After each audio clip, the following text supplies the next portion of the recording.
Hey guys, welcome back. This is a what if of Luffy eating the Hito no Mi, model Asura, instead of the Gomu no Mi. The family of D is scattered around the world. Names have ascended from their clan to be legendary and hold power throughout time. But what if someone of the head family were to unite them and bring them from the shadows? What if it was time to show the world that they're still strong by their name and clan? This is an OP, wild, smarter, different DF Luffy. Harem and crossover elements. Before we start, only 23.1% of people who watches these videos are actually subscribed, so please hit the subscribe button and turn on post notifications so you will never miss a video. Now let's start this part.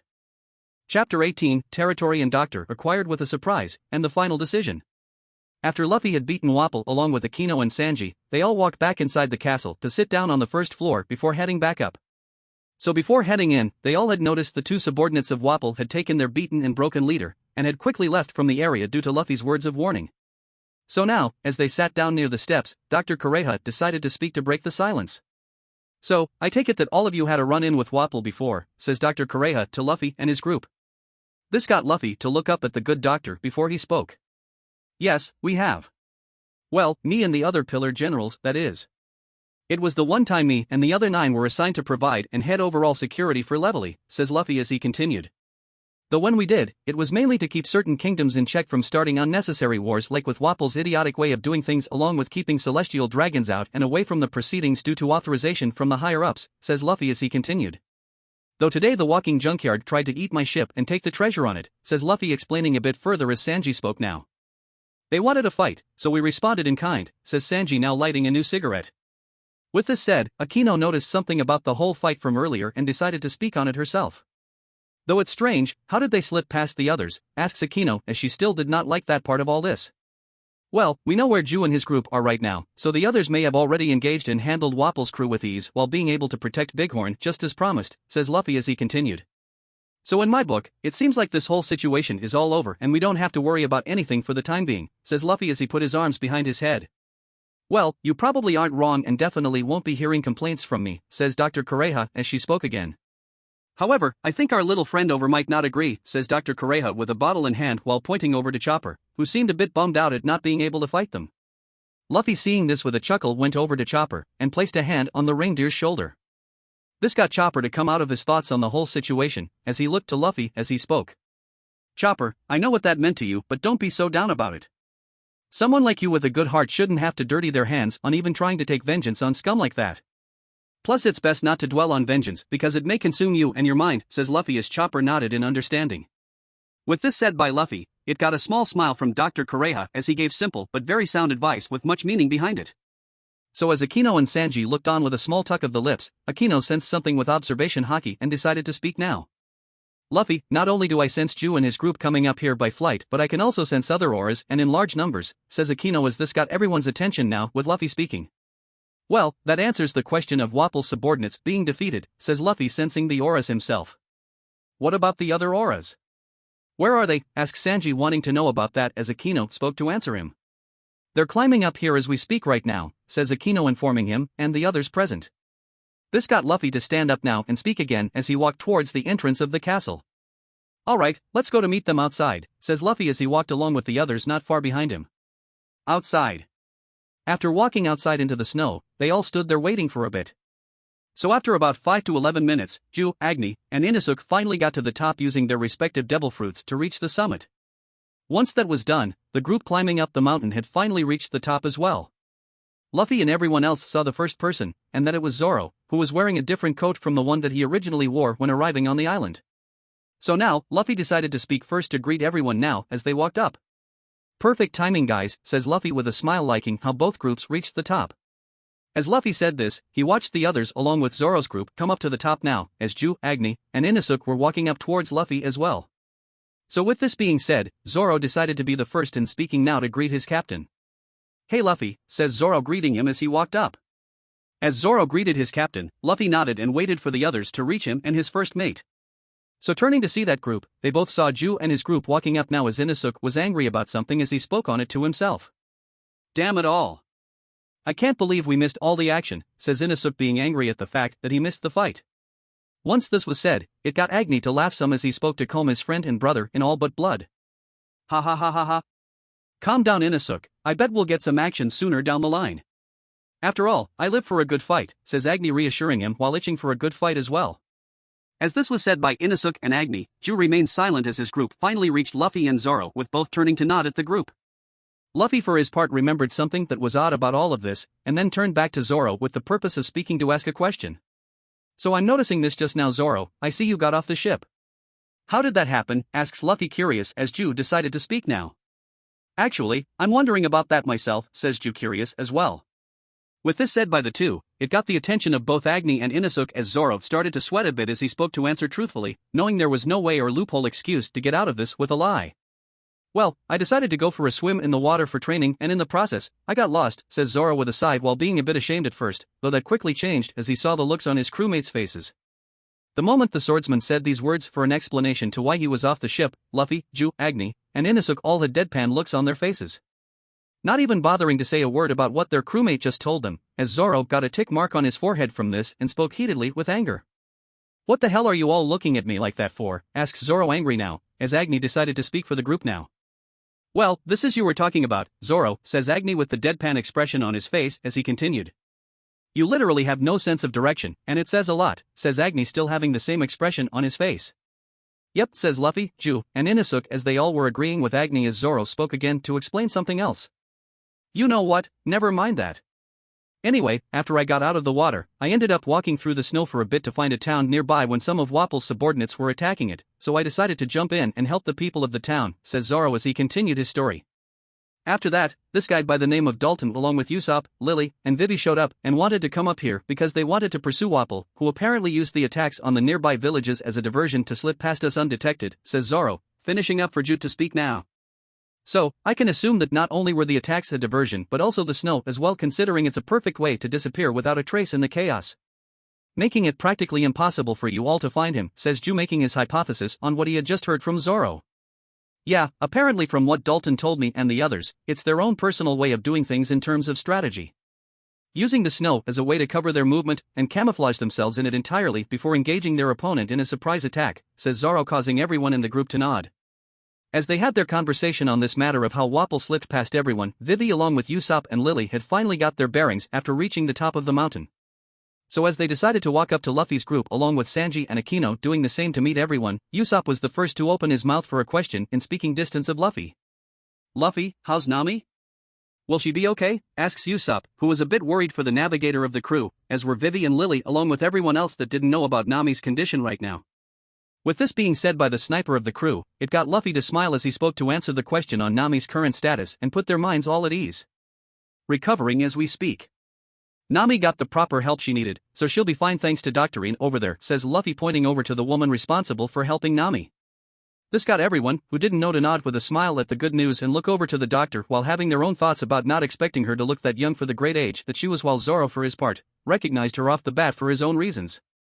So with everyone gathered, Inosuke decided to speak on something he had noticed while coming up here with his group. Luffy, on the way up, we noticed that Wapple's subordinates were in full retreat off this island. So I can assume you, Sanji, and Akino took care of it, am I right? Asks Inosuke, as he came to a conclusion of his own, as Akino spoke for her group with a smile. That we did, says Akino, feeling satisfied with how things turned out while Inosuke was still bummed out. Damn it all. I swear, I'd better get a good fight soon, says Inosuke under his breath as Akino chuckled a bit. Well, Luffy did most of the work in that department while we helped in positioning the other two goons with Wapple to finish the fight, says Sanji. With this being said by Sanji, Luffy turned to Ju's group now to speak. What were you able to find by the way? Asks Luffy, wanting answer to the previous orders he gave before leaving for the mountain in dragon form. Ju got a more serious look and spoke now to give an answer. Some abandoned towns, along with wreckage everywhere. Traces of darkness too. As you can assume already, he was here, says Ju as Luffy nodded for Agni to speak now. The amount of destruction done in those towns had to come from more than one person, so which means he has a crew, says Agni. From the damage indents we were able to find, he has a navigator, a helmsman, a sniper, and a doctor on his crew. All capable of demonstrating the amount of destruction done here, says Inosuke. Luffy nodded at this information as it got the attention of Dalton, who was nearby in hearing distance, as he had become shocked at what he heard about Wapple with wide eyes as he spoke. You were able to beat Wapple, asks Dalton, who was limping over to the crew. This got Luffy and everyone else to turn to the man, as Luffy decided to speak for an answer. That I did, as I also had 2 of my crew members with me, says Luffy answering him. This response from Luffy got many shocked expressions from both Dalton and the villagers, who had decided to come up with the Dalton and the members of Luffy's crew. Though the 2 subordinates that were with Wapol weren't even a challenge, says Luffy thinking about it as Dalton spoke again. You mean Chess and Koromaramo? Asked Dalton remembering the 2. If you're talking about a chess-themed jester and an afro-wearing man, then yes, says Sanji as the villagers heard it. With this being said, it became clear to the villagers that Luffy and his crew meant business if they were able to beat Wapol and force a full retreat of the Monarch's crew. Though, they didn't need to hear that considering their strength. So now, Luffy turned to his crew and decided to speak as he remembered something. Oh. I almost forgot, says Luffy getting his crew members' attention, as he stretched his hand out to grab Chopper not too far away, who was hiding and bringing the reindeer over to him as he spoke again. Guys, I'd like you all to meet Chopper, who is a reindeer and also a doctor. Not only is he a doctor but he's also able to transform and fight, says Luffy with a smile. This information piqued the crew's interest as Lily spoke. Really? Asks Lily seeing the little guy with a smile, as the crew went to Chopper's level to speak. Doing this caused Chopper to blush uncontrollably from the humans in awe of him instead of fear. So as that happened, Dalton seemed to finally succumb to his injuries and collapsed to his knees and then onto the ground. Causing every one of the villagers to rush over to the man and check on him, Dr. Kureha saw this herself with a sigh and decided to speak in a commanding but calm tone. Take him to the medical ward, so I can get him patched up, says Dr. Kureha, who wanted it done quickly. As she said this to the villagers, Dr. Kureha started to head back into the castle herself, most likely to get things ready to work on Dalton. So before heading in themselves, Luffy turned to Ju, Agni, and Inosuke to speak now on something. We'll talk more about your findings later before we leave to set sail, says Luffy as the 3 pillar generals nodded. With this being said, Luffy and the crew decided to start walking back inside the castle with Dr. Kureha to also check on Nami's condition as well. So when they entered the castle to head up the stairs, they all saw Nami being dragged up ahead of their group alongside Nojiko and Sanji, who had a bump on his head. Upon seeing this, some of the crew spoke amongst themselves. Was she trying to escape? Asks Agni seeing this while being generally curious. That's what it looks like, says Usopp answering him with a sigh, as everyone headed up the stairs now. A few moments later. When they arrived back in the room, Luffy went to sit by the bed Nami was on as the villagers of the island carried Dalton inside to the spare bed near Nami's own. So upon doing this, Dr. Kureha decided to then treat Dalton's wounds while Luffy waited for Inosuke to arrive back up the mountain from the ship with a few things that he would need. Luffy for his part didn't need to wait that long, as Inosuke arrived back in the room with Agni as they both held large bags in their hands along with one strapped to Inosuke's back. So upon seeing this, Luffy decided to speak and give out orders. Alright guys, lay the bags by the wall. And Inosuke, give me the one that's on your back, says Luffy giving out his orders. This order by Luffy got the 2 members of the crew to lay the bags down by the wall as ordered of them by their captain. Once this was done, Inosuke came over and gave Luffy the bag he wanted. Luffy then turned to Dr. Kureha and walked over to lay the bag down on the ground next to her with a thud of metal as he spoke. That's yours.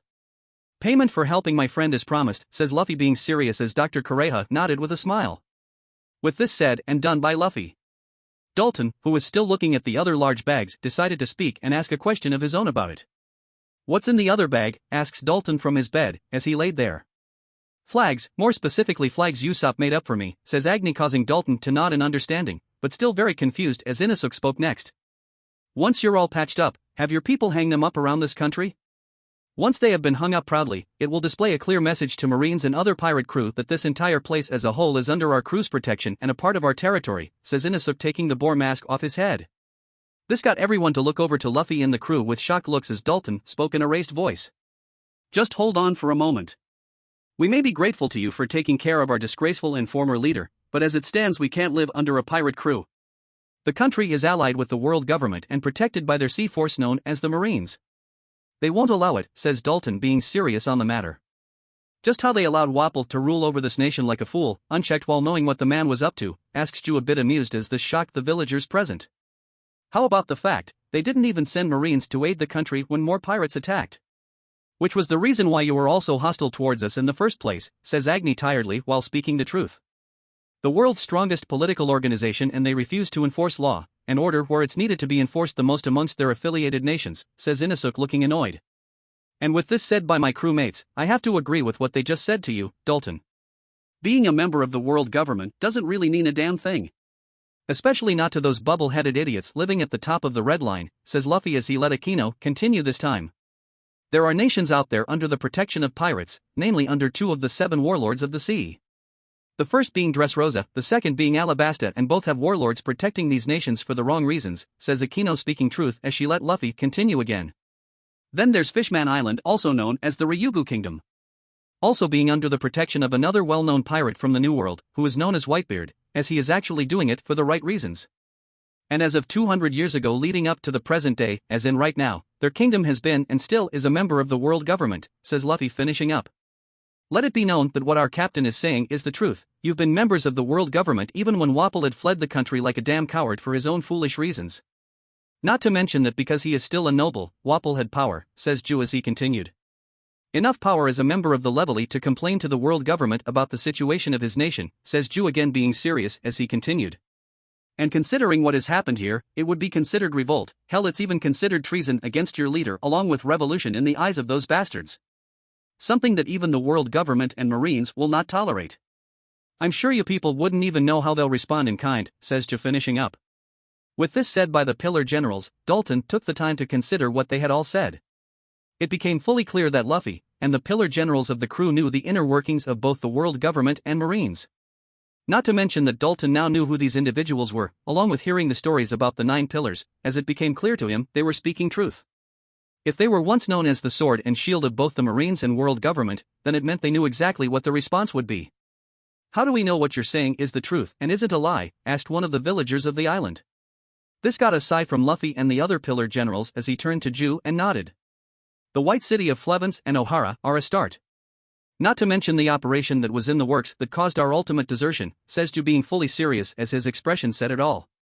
When these words were spoken, both Dr. Kureha and Dalton's eyes widened along with the crew because they had heard the first so many times while growing up. Though, some of the villagers were confused. What about Flevance and Ohara? One died out because of Amber Lead Syndrome while the other was attempting to use forbidden knowledge for global destruction, says one of the older villagers. That's the official statement the world government issued. I'm not really surprised by how many people believe it, says Agni. Yep, says Luffy with a sigh as he continued. Firstly, the reason why Flevance was destroyed the way it was is because 100 years ago when the industry came to be, the world government and the royal family of Flevance discovered that Amber Lead was poisonous, but chose not to inform the country of its harmful nature to gain profit from the industry. Not to mention that there was a cure to stop it along with a safer way to mine it while making it safe for everyone, says Luffy, informing them of that while shocking them as one cocky village decided to speak. You got any proof that confirms this? Asks the smug and cocky villager with a grin on his face while pissing off Luffy's crew, as the man himself spoke. My cousin being the only living survivor of Flevance, says Luffy with a serious expression while shocking everyone in the room to their core at this information as he continued. Not to mention being unaffected by Amber Lead Syndrome and is actually a very healthy young man, says Luffy, finishing. Once he was done speaking, Ju decided to speak now for him. Then there's Ohara. While the people of that island are widely regarded as criminals for studying the poneglyphs, in truth they are not, says Ju as he continued upon this. Considering all they wanted to do and tried to do was study the Void Century in its entirety to fill up the missing pages and pieces in history. So instead, both the world government and Marines decided their existence in the world was too much of a threat and decided to exterminate them by destroying the island with everyone upon it. As it's a common known fact that the world government was founded directly after the events of the Void Century, says Ju, finishing up. That means the men, women, children, and the elderly, all alike on the island of Ohara, was destroyed in a single attack by bombardment. Not a trace left. And all the knowledge of the world that they had taken upon themselves to record in books was destroyed along with them, says Inosuke, being grim about it. Not a word was spoken from all of this, as the utter shock from these truths sinked in for everyone. The Straw Hat crew face of shock said it all for the ones that didn't know this, along with the villagers of this island. No one could refute such truth spoken here, along with the question on everyone's mind remaining, what could have been so bad and utterly devastating for the 9 demonic Pillar Generals to defect in such a way that led to the burning of Mariewa and the killing of those celestial dragons? So as everyone was trying to contemplate this and let it sink in fully on what was just said, Dalton decided to speak now. If we do agree to this protection of yours, what do you and your crew gain from this? Asks Dalton, who broke the silence as Luffy decided to speak now. Not much for the time being. Right now, all I seek is to gain territory and protect it along with building a reputation. And protect it we will, I hold my word to that, says Luffy as Dalton nodded for him only to continue. And like you said before, this place was known for producing the many of the best doctors on the Grand Line along with medicine, so that's an added bonus for when it returns to this country, says Luffy as he continued to finish. All the details will be hashed out with you at a later time, so you don't have to worry so much, Dalton, says Luffy. When Luffy said this, it got Dalton to become very confused as he spoke to ask a question. Why me? Why hash it all out with me in particular, asks Dalton still confused, as Luffy spoke. Because these people trust you. So the rule of this kingdom should lie with someone the people trust, not me of course considering I'm the one who's supposed to be protecting this island, not ruling over it, says Luffy with a smile as he continued. So, will you hang the flags or not, asks Luffy. This got Dalton to think for a few moments on everything he had just heard, as Luffy kept proving himself to be someone who did not do everything out of force and violence and was proving to be a reasonable pirate. Which was rare, so when Dalton came to his decision, he looked over to Luffy and spoke for his answer. Alright, we'll put the flags up, says Dalton, causing Luffy to nod while the crew smiled. If this will stop or at least prevent future attacks, then we'll go along with it, says Dalton. Good. Now, can you tell me more about this crew that attacked here recently, asks Luffy wanting to know about it as Usopp spoke now. Actually I can tell you Luffy, the captain of this crew called himself by the name of Blackbeard. He was able to attack the whole country with his crew of 5. We also found out from Dalton that instead of defending his country, Wapol decided to flee it entirely when he found out the strength of this small crew, says Usopp informing Luffy, who nodded at this information. So all in all from both Juz's group and Usopp's confirmation, he was here. But what in the hell could he have possibly come here for? Was it just to gain attention or for something else, thought Luffy as he decided to speak now. It's fine, if they come attacking again then we'll handle it and end them, says Luffy being fully serious. With this said, Luffy turned to Nami and decided to speak now. How are you feeling overall, Nami? Asks Luffy. As he asked her this question, Nami smiled and spoke to answer it. I'm feeling better, Luffy. A lot better, says Nami with a smile as she spoke again. Not to mention, I'm able to move now. Which means we really should be leaving to get Vivi back to her home, says Nami being serious now. Well then, we should be able to leave considering I already paid Dr. Kureha. Even though the price was robbery at best, says Luffy as he stood up while not liking the price he had to pay. You said you could pay, so who am I to argue with the words of another, says Dr. Kureha with a smile, making Luffy's eyebrow twitch as she went to stand up and turn to Dalton now to speak again. Now Dalton, you would know where the key to the arsenal is, right? Asks Dr. Kureha to Dalton while surprising him. The arsenal? Why do you need to get in there? Asked Dalton, who was surprised by the question, as Dr. Kureha spoke again. That's really none of your business. Now where is it? Asks Dr. Kureha in a tone that was more demanding. Well, it's probably gone, considering Wapol always carried that key with him for safekeeping to keep it secured, says Dalton as he continued. And in the best guess I can give you, the key is still likely with him. Far off the island by now, says Dalton answering truthfully. Yep, he's probably not wrong, says Sanji thinking about it now. Damn, what a shame, says Dr. Kureha, as Inosuke turned to Luffy and spoke. Luffy, I can go and cut it down, or someone else like Zoro can, says Inosuke suggesting to Luffy, who was already smiling and had a chuckle in his voice. That won't be necessary, says Luffy with a smile on his face while getting everyone's attention while confusing them at the same time.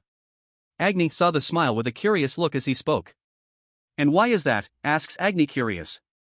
Because someone already beat us to the punch of breaking the door down, says Luffy surprising them as he spoke again. Isn't that right, Alize? Asks Luffy with his smile still there while making the other Pillars generals perk up fully at what he just said. When he said this, the voice of a person nearby decided to make themselves known. Yep Luffy, right on the nail, says a soft female voice at the doorway for everyone to look.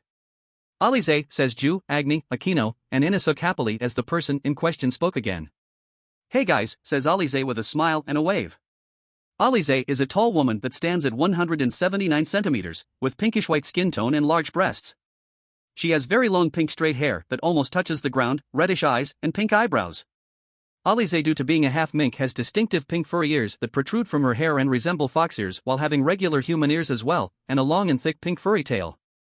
She is usually seen wearing a short red dress with long and wide pinkish white sleeves and a pinkish outline on the top while wearing white shorts underneath.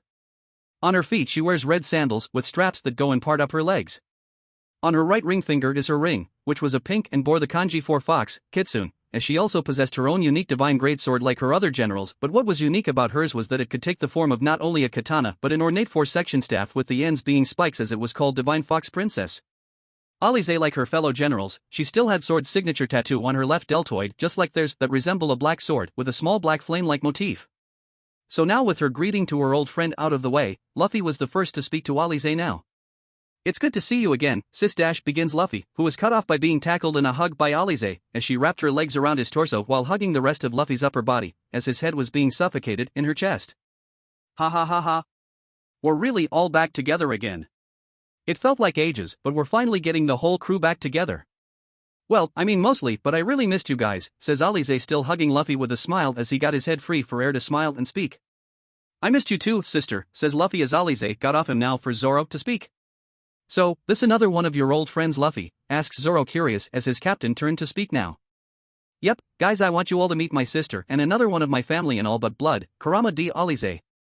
She's a half mink and also a very good fighter. Welcome her and get to know her, says Luffy introducing her, as Alize waved. Everyone on the crew nodded while the pillars of the crew were all happy to see her again. Though, Sanji was trying not to have a heart attack at the moment. So as this little reunion was over for the time being, Luffy turned to Dr. Kureha and spoke again. Well, that handles your problem for the arsenal door, says Luffy as Dr. Kureha nodded. Good. Alright you lot, come with me. I have something I need to do, says Dr. Kureha, scaring the villagers present while walking to leave, before they made the wise choice in listening to the woman and chose to follow her. As the villagers cleared out along with Dr. Kureha, Luffy turned to Nami and the rest of the crew now as he spoke again. Nami, get yourself ready to go because I'll be carrying you. Inosuke, fly back to the ship and get her prepared, but come back. Ju, grab whatever provisions you can that the people of this island will be able to give us, says Luffy in a tone of command. Luffy, we can't just leave yet. Nami still needs to rest, says Vivi from her spot in the room as Luffy spoke. Well, good, because we are going to have a doctor on board the ship anyway, says Luffy, calmly ignoring her concern on the situation of his orders. So if I had to guess, our doctor is the reindeer, asks Zoro, who already picked up on it. Yep. He'll be our doctor on the crew, says Luffy, answering Zoro. What? Asks Chopper in surprise while looking at Luffy. I can't join your crew, says Chopper in a sad tone. Oh sure you can, plus it'll be fun to have you along with us, says Luffy with a smile. As Luffy said these words, it got Chopper to have a bit of resolve as he breathed in to speak now. I can't, I'm not a human. I'm a reindeer with antlers and hooves. I even have a blue nose, says Chopper, yelling at Luffy as he continued. Maybe I do want to be a pirate, but I can't ever be one of you. I'm not human. I'm a monster and I can't be your friend and I can't become a pirate on your ship, says Chopper, yelling as he continued. Listen, I just want to say, thank you. I appreciate you asking me to join your ship, that was really nice, so thank you, says Chopper as everyone looked on with a sad expression. I'm going to stay here for now, but if you wanted to, you can stop by here again, says Chopper, finishing. Luffy for his part chuckled a bit as he spoke. Just shut up, and let's go already, says Luffy with a calm smile on his face. When this was said by Luffy for Chopper to hear, he had finally realized something as tears came from his eyes, and he started crying loudly. As the others on the crew got a smile while Zoro spoke on something. Most people don't make friends by telling someone to shut up, says Zoro under his breath. Oh please, Luffy did that to Inosuke when they first met. Though, those two fought for a bit before they finally stopped to actually have a conversation without fighting, says Ju, remembering it. I can speak without fighting, says Inosuke, defending himself. Yeah, now that is, says Ju as he made a vein pop out on Inosuke's face. So now, Luffy for his part decided to speak out to his crew a final time. Alright, let's get outside now and get everything ready for our departure, says Luffy as everyone nodded and began walking outside. As everyone was clearing out of the room except for Nami while talking to Alize, Luffy turned to Dalton again and handed him one of his personal transponder snails with a number only to speak on it. If there's a problem that arises here again, then punch that number into the snail, says Luffy, informing the man. I will. Once again, thank you for everything that you and your crew have done for us, says Dalton with a smile on his face. Luffy nodded with a smile as he now turned to Nami and walked over to pick her up bridal style to leave the room now. On the staircase. So as Luffy was walking down the staircase with Nami in his arms, Luffy decided to speak on something. You know, I'm glad you're better. You had us all worried for you, says Luffy with a smile while letting her know of this, as Nami decided to speak now. Yeah, I guess I did, says Nami, a bit embarrassed as she spoke again with a small but gloomy smile. Sorry for giving you all a scare like that, says Nami, apologizing with the sad smile on her face.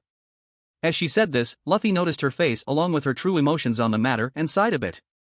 So, he decided to take a new approach and place the straw hat on his head to now be on Nami's head as he spoke again while surprising her with the action. Don't ever apologize for something out of your control, Nami. All that matters is you're okay and back to being healthy again. After all, I'd do anything for a friend and a member of my crew, says Luffy with a warm smile. This warm smile got a small blush from Nami, as she looked away quickly while nodding. It was here that Nami went to speak again while coming to a decision on something. Yeah, just, thanks for everything, Luffy, says Nami very grateful, as Luffy decided to answer her. Don't mention it begins Luffy, who had become shocked with wide eyes at something. The reason why he was so shocked was because Nami decided to give Luffy a kiss on the forehead. So when she removed her lips from the spot, he still had a shocked look ever present on his face with wide eyes. So when Nami saw the look, she got a small chuckle as she spoke again. That'll be my way of thanking you, Captain, says Nami with a smile.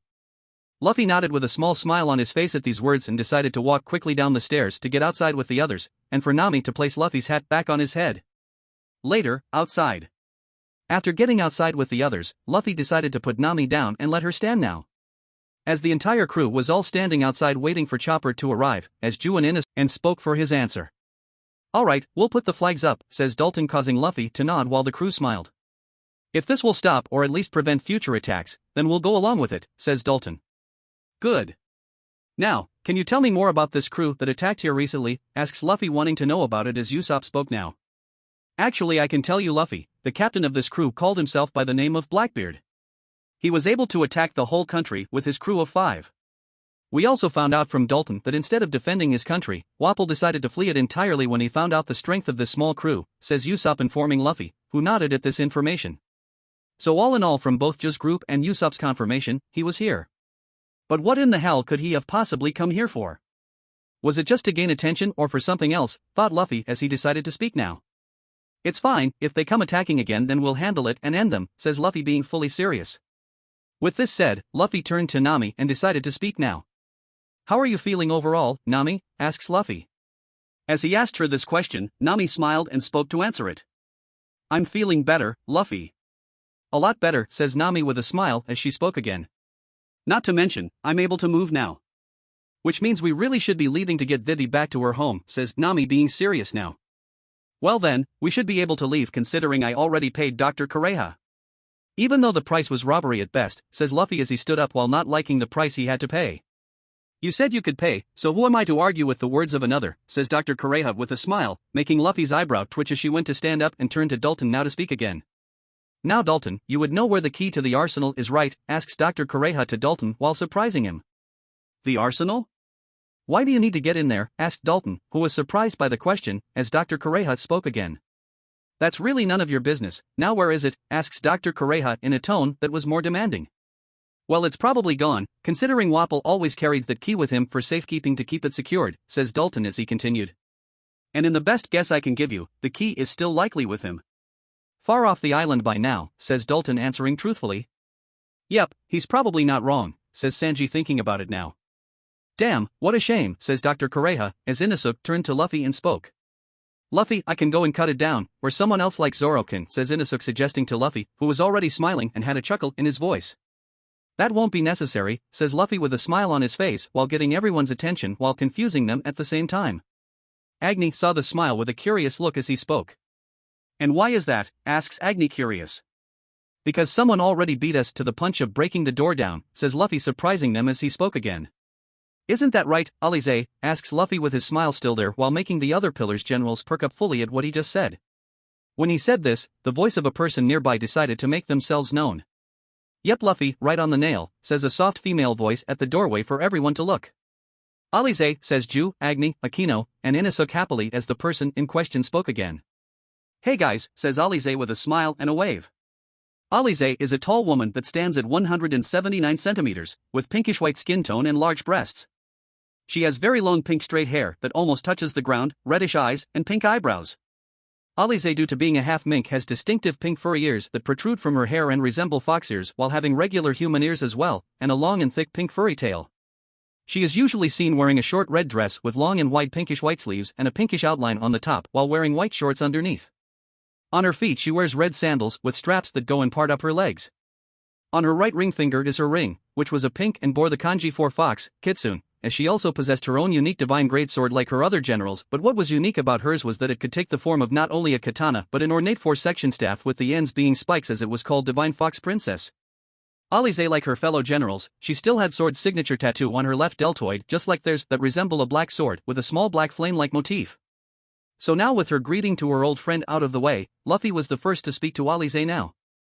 It's good to see you again, sis dash begins Luffy, who was cut off by being tackled in a hug by Alize, as she wrapped her legs around his torso while hugging the rest of Luffy's upper body, as his head was being suffocated in her chest. Ha ha ha ha. We're really all back together again. It felt like ages, but we're finally getting the whole crew back together. Well, I mean mostly, but I really missed you guys, says Alize still hugging Luffy with a smile as he got his head free for air to smile and speak. I missed you too, sister, says Luffy as Alize got off him now for Zoro to speak. So, this another one of your old friends Luffy, asks Zoro curious as his captain turned to speak now. Yep, guys, I want you all to meet my sister and another one of my family and all but blood, Kurama D. Alize. She's a half mink and also a very good fighter. Welcome her and get to know her, says Luffy introducing her, as Alize waved. Everyone on the crew nodded while the pillars of the crew were all happy to see her again. Though, Sanji was trying not to have a heart attack at the moment. So as this little reunion was over for the time being, Luffy turned to Dr. Kureha and spoke again. Well, that handles your problem for the arsenal door, says Luffy as Dr. Kureha nodded. Good. Alright you lot, come with me. I have something I need to do, says Dr. Kureha scaring the villagers present while walking to leave, before they made the wise choice in listening to the woman and chose to follow her. As the villagers cleared out along with Dr. Kureha, Luffy turned to Nami and the rest of the crew now as he spoke again. Nami, get yourself ready to go because I'll be carrying you. Inosuke, fly back to the ship and get her prepared, but come back. Ju, grab whatever provisions you can that the people of this island will be able to give us, says Luffy in a tone of command. Luffy, we can't just leave yet. Nami still needs to rest, says Vivi from her spot in the room as Luffy spoke. Well good because we are going to have a doctor on board the ship anyway, says Luffy calmly ignoring her concern on the situation of his orders. So if I had to guess our doctor is the reindeer, asks Zoro, who already picked up on it. Yep. He'll be our doctor on the crew, says Luffy answering Zoro. What, asks Chopper in surprise while looking at Luffy. I can't join your crew, says Chopper in a sad tone. Oh sure you can, plus it'll be fun to have you along with us, says Luffy with a smile. As Luffy said these words, it got Chopper to have a bit of resolve as he breathed in to speak now. I can't, I'm not a human. I'm a reindeer with antlers and hooves. I even have a blue nose, says Chopper yelling at Luffy as he continued. Maybe I do want to be a pirate, but I can't ever be one of you. I'm not human. I'm a monster and I can't be your friend and I can't become a pirate on your ship, says Chopper yelling as he continued. Listen, I just want to say, thank you. I appreciate you asking me to join your ship, that was really nice so thank you, says Chopper as everyone looked on with a sad expression. I'm going to stay here for now, but if you wanted to, you can stop by here again, says Chopper finishing. Luffy for his part chuckled a bit as he spoke. Just shut up, and let's go already, says Luffy with a calm smile on his face. When this was said by Luffy for Chopper to hear, he had finally realized something as tears came from his eyes, and he started crying loudly. As the others on the crew got a smile while Zoro spoke on something. Most people don't make friends by telling someone to shut up, says Zoro under his breath. Oh please, Luffy did that to Inosuke when they first met. Though, those two fought for a bit before they finally stopped to actually have a conversation without fighting, says Ju remembering it. I can speak without fighting, says Inosuke defending himself. Yeah, now that is, says Ju as he made a vein pop out on Inosuke's face. So now, Luffy for his part decided to speak out to his crew a final time. Alright, let's get outside now and get everything ready for our departure, says Luffy as everyone nodded and began walking outside. As everyone was clearing out of the room except for Nami while talking to Alize, Luffy turned to Dalton again and handed him one of his personal transponder snails with a number only to speak on it. If there's a problem that arises here again, then punch that number into the snail, says Luffy informing the man. I will. Once again, thank you for everything that you and your crew have done for us, says Dalton with a smile on his face. Luffy nodded with a smile as he now turned to Nami, and walked over to pick her up bridal style to leave the room now. On the staircase. So as Luffy was walking down the staircase with Nami in his arms, Luffy decided to speak on something. You know, I'm glad you're better. You had us all worried for you, says Luffy with a smile while letting her know of this, as Nami decided to speak now. Yeah, I guess I did, says Nami a bit embarrassed as she spoke again with a small but gloomy smile. Sorry for giving you all a scare like that, says Nami apologizing with the sad smile on her face. As she said this, Luffy noticed her face along with her true emotions on the matter and sighed a bit. So, he decided to take a new approach and place the straw hat on his head to now be on Nami's head as he spoke again while surprising her with the action. Don't ever apologize for something out of your control, Nami.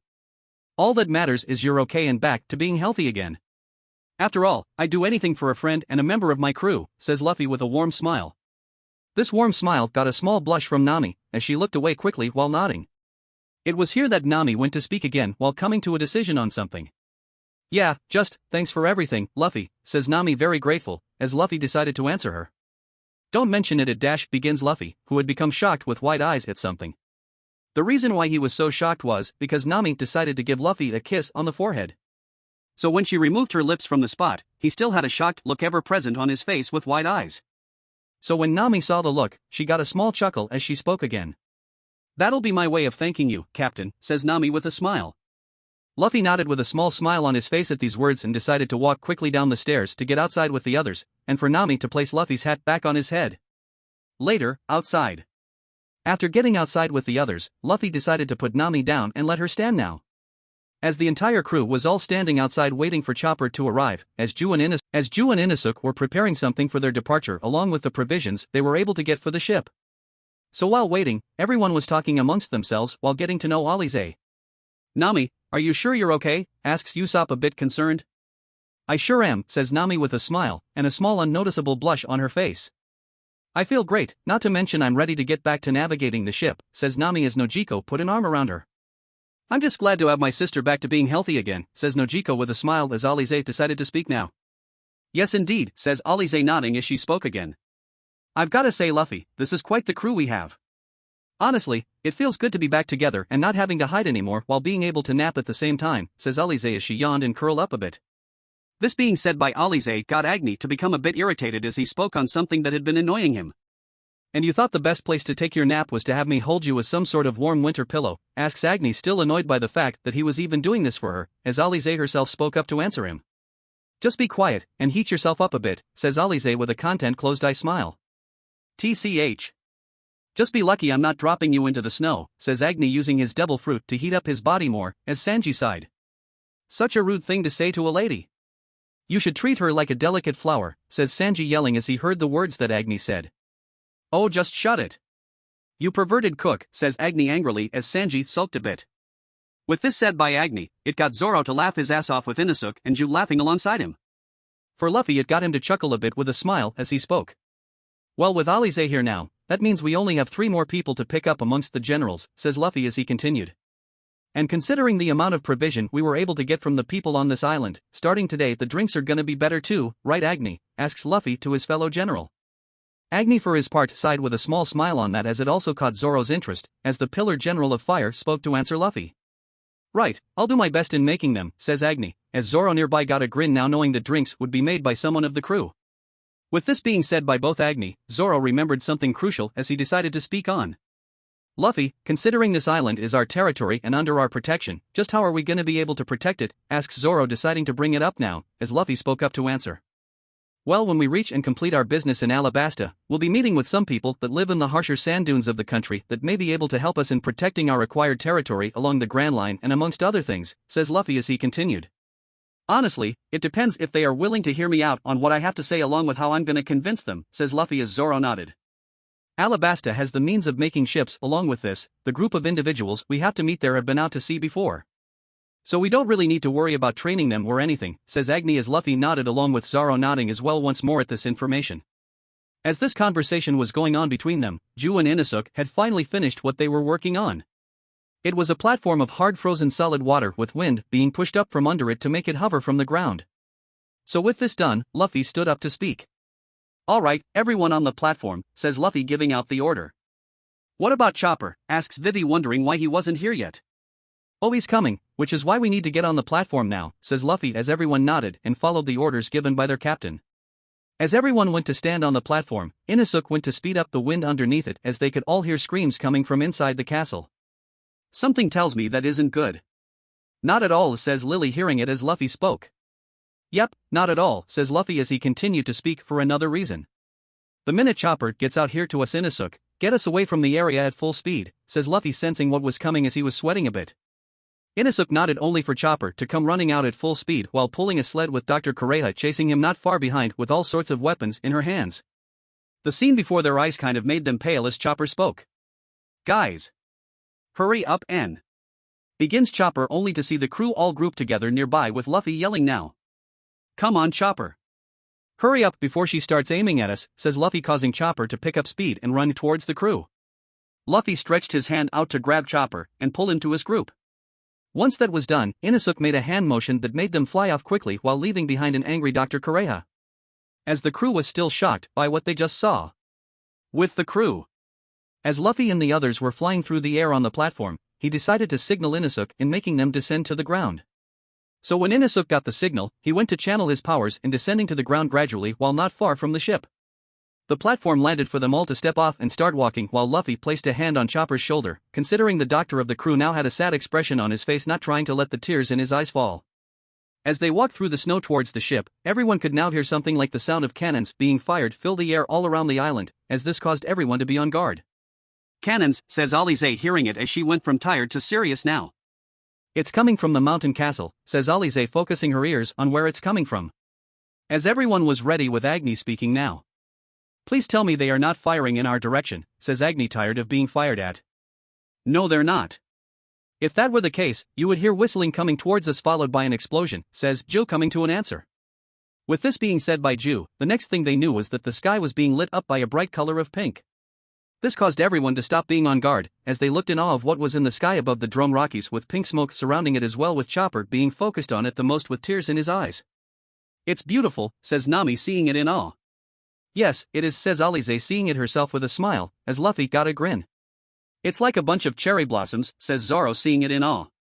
Yeah, says Ju and Agni, agreeing alongside him. Heh, quite the send-off. Don't you think, Chopper, asks Luffy as Chopper was outright crying, not being able to contain his emotions at the sight of his former mentor's dream coming true. Your dream came true. It finally came true, says Chopper while he cried at the sight with a thought. Thank you for everything, Doctorine. I'll make sure to make my dream come true as well now, thought Chopper with conviction as he cried. As this happened, Luffy let Chopper have his moment and decided to speak out now. Everyone get on the ship, get the provisions put away and prepare to set sail, says Luffy, yelling with a smile. Everyone nodded and did as told of them by getting on the ship now. As Ju and Zoro were raising the anchors while Lily, Agni and Inosuke were preparing the sails. While everyone else was helping in putting away the provisions for the journey ahead of them.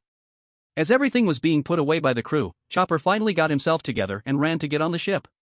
Once he was on board, Chopper decided to help the crew in putting away the last bit of provisions.